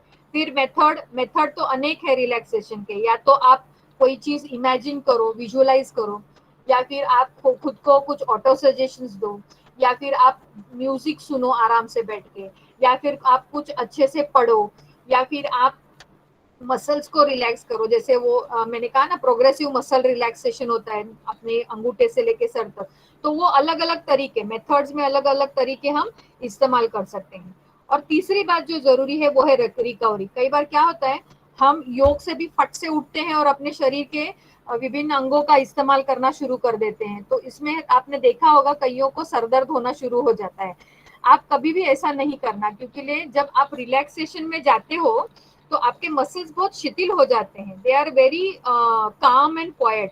अब ये काम एंड क्वाइट को आप झटका देके काम कराओगे तो वो एकदम सडनली डिस्टर्ब हो जाते हैं, कुछ कर नहीं पाते हैं वो, और फिर आपको पेन की एहसास होती है। तो कभी भी आप मेडिटेशन से उठो, रिलैक्सेशन से उठो, तो थोड़ा खुद को जिस वातावरण में हो उसमें आप अपने आप को लाओ पहले, कि मैं बैठा हूँ यहाँ पर, मुझे उठ के अभी ये काम करना है। तो मानसिक तैयारी पहले कीजिए और फिर उसके बाद में कोई भी कार्य कीजिए। ये बात आपकी किताब में लास्ट आपके जो ये है लास्ट का जो था 8.6 शिथिलीकरण की तकनीकियां, उसमें बताया है। मैं इसलिए इसको ज्यादा नहीं ले रही हूँ क्योंकि ये बहुत पहले 2-3 बार मैंने ऑलरेडी डिस्कस किया हुआ है। तो ये लेसन बहुत अच्छी तरह से आप लोग एक बार शांति से बैठ के पढ़ना, अभी नहीं कल सुबह में पढ़ना, आपको ये समझ में आ जाएगा। ठीक है, हेलो। हाँ ठीक है दीदी। हाँ दीदी। दोनों बेन ठीक है, आज का बराबर है। लेसन भी एक बार पढ़ लीजिए और यूनिट नंबर 7 में जैसे मैंने आपको कहा कि डिटैचमेंट वाले हिस्से से थोड़ा सा वहां से आगे डिस्टरबेंस है, अगर नहीं समझ में आ रहा है तो बता देना, तो मैं अगली बार जो लास्ट लेसन है उस समय आपका वो क्लैरिफिकेशन आपको कर दूंगी उसके लिए। और आज का भी आप अच्छे से पढ़ना और अगर कुछ डाउट हो तो पूछ लेना, ठीक है? बेन ओम शांती। ओके, ओम शांती बोलिए। दीदी मी काय बोलतोय आता, तुम्ही एवढं सांगितलं ते कळालं मला, पण एक काम करा ना, म्हणजे आता तुमचं इंग्लिश आहे, माझं मराठी आहे, त्यामध्ये वेगळं आहे, तुमच्यामध्ये वेगळं आहे, तर मला कळालं तुम्ही बोलायचं सगळं, आय वॉन्ट अंडरस्टूड, बट मला काय पाहिजे सांगू, हे सगळं ना म्हणजे तुम्ही शिकवलात तर मला एकदम म्हणजे कळतंय, पण याच्यात काय नाही आहे म्हणून वळत नाही ते, तर मग वळण्यासाठी काय ते उपाय सांगा ना तर. तुमचं पुस्तक तुम्ही वाचलात ना मराठीतलं, तर हा. सांगितलंय ते तंतोतंत त्या मराठीच्या पुस्तकामध्ये सुद्धा तेच दिलेलं आहे. तुम्ही फक्त एकदा वाचा, आधी तुमच्या पुस्तकातलं वाचा आणि तुम्हाला किती समजते ते बघा. जर नाही समजलं तर पुन्हा युट्यूबवर जाऊन तेवढीच क्लिप जी आता मी सांगितली तेवढी ऐकून घ्या, तुम्हाला कोरिलेट करता येईल बरोबर त्याला. आणि मी मुद्दामून चित्र टाकलेली आहे जेणेकरून तुम्हाला समजेल. ते चित्र समजा आधी तुम्ही, त्या चित्रात काय लिहिलंय, म्हणजे मग तुम्हाला पुस्तकात लिहिलेल्या शब्दांचा अर्थ कळत जाईल. ठीक आहे शिशिर भाई?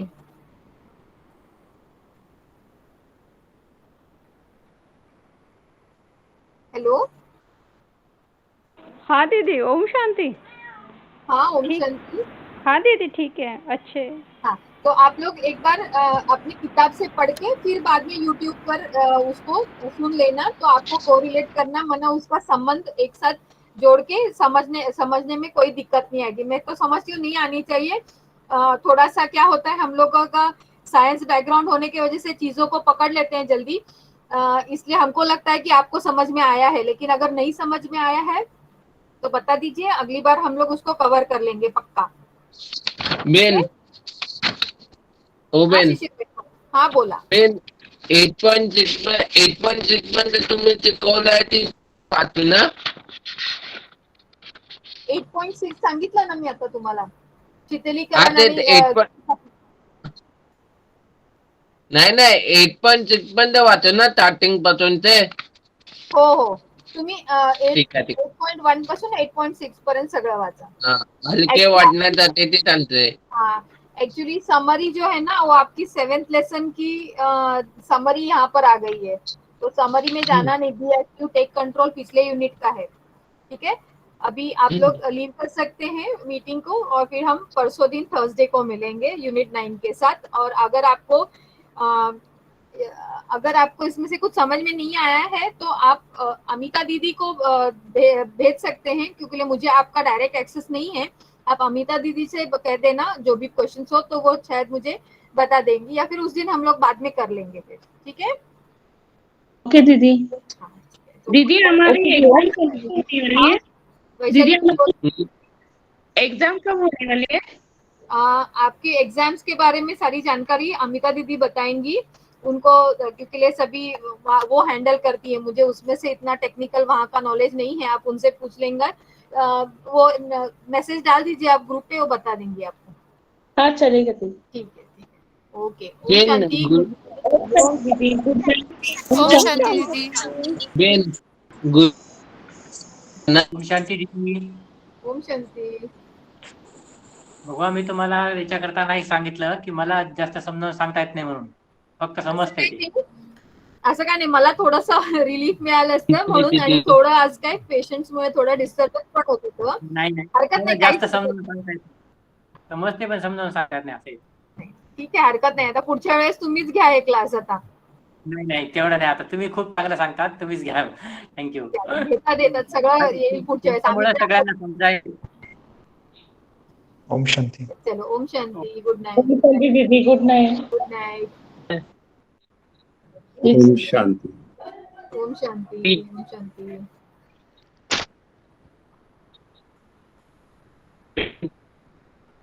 बेन ओम शांति। बेन हाँ प्रकाश भाई बोलिए। ओ बेन हेलो। ओम शांती हाँ बेन बताइए। ओम शांति। मी राणे हाँ कारण बोला। पुढे पाहिजे होतं तर खूप लेंदी पण होतं. टायमिंग 8च्या नंतर पण त्याच्या म्हणून 8 वाजताच आहे ना. गुरुवारी 8 वाजताच आहे नाही ना. पावणे आठ ते आठ योग करायचा आहे आणि त्याच्यानंतर 8 वाजता क्लास आहे. पावणे 8ला जॉईन व्हायचंय सगळ्यांनी. ठीक आहे थँक्यू बेन. ओके शांती. ओम शांती शुभरात्र. ओम शांती. ओके शुभरात्री तुम्हाला पण. अमिताबेन थँक्यू. ओम शांती. ओम शांती टीचर. ओम शांती ओम शांती.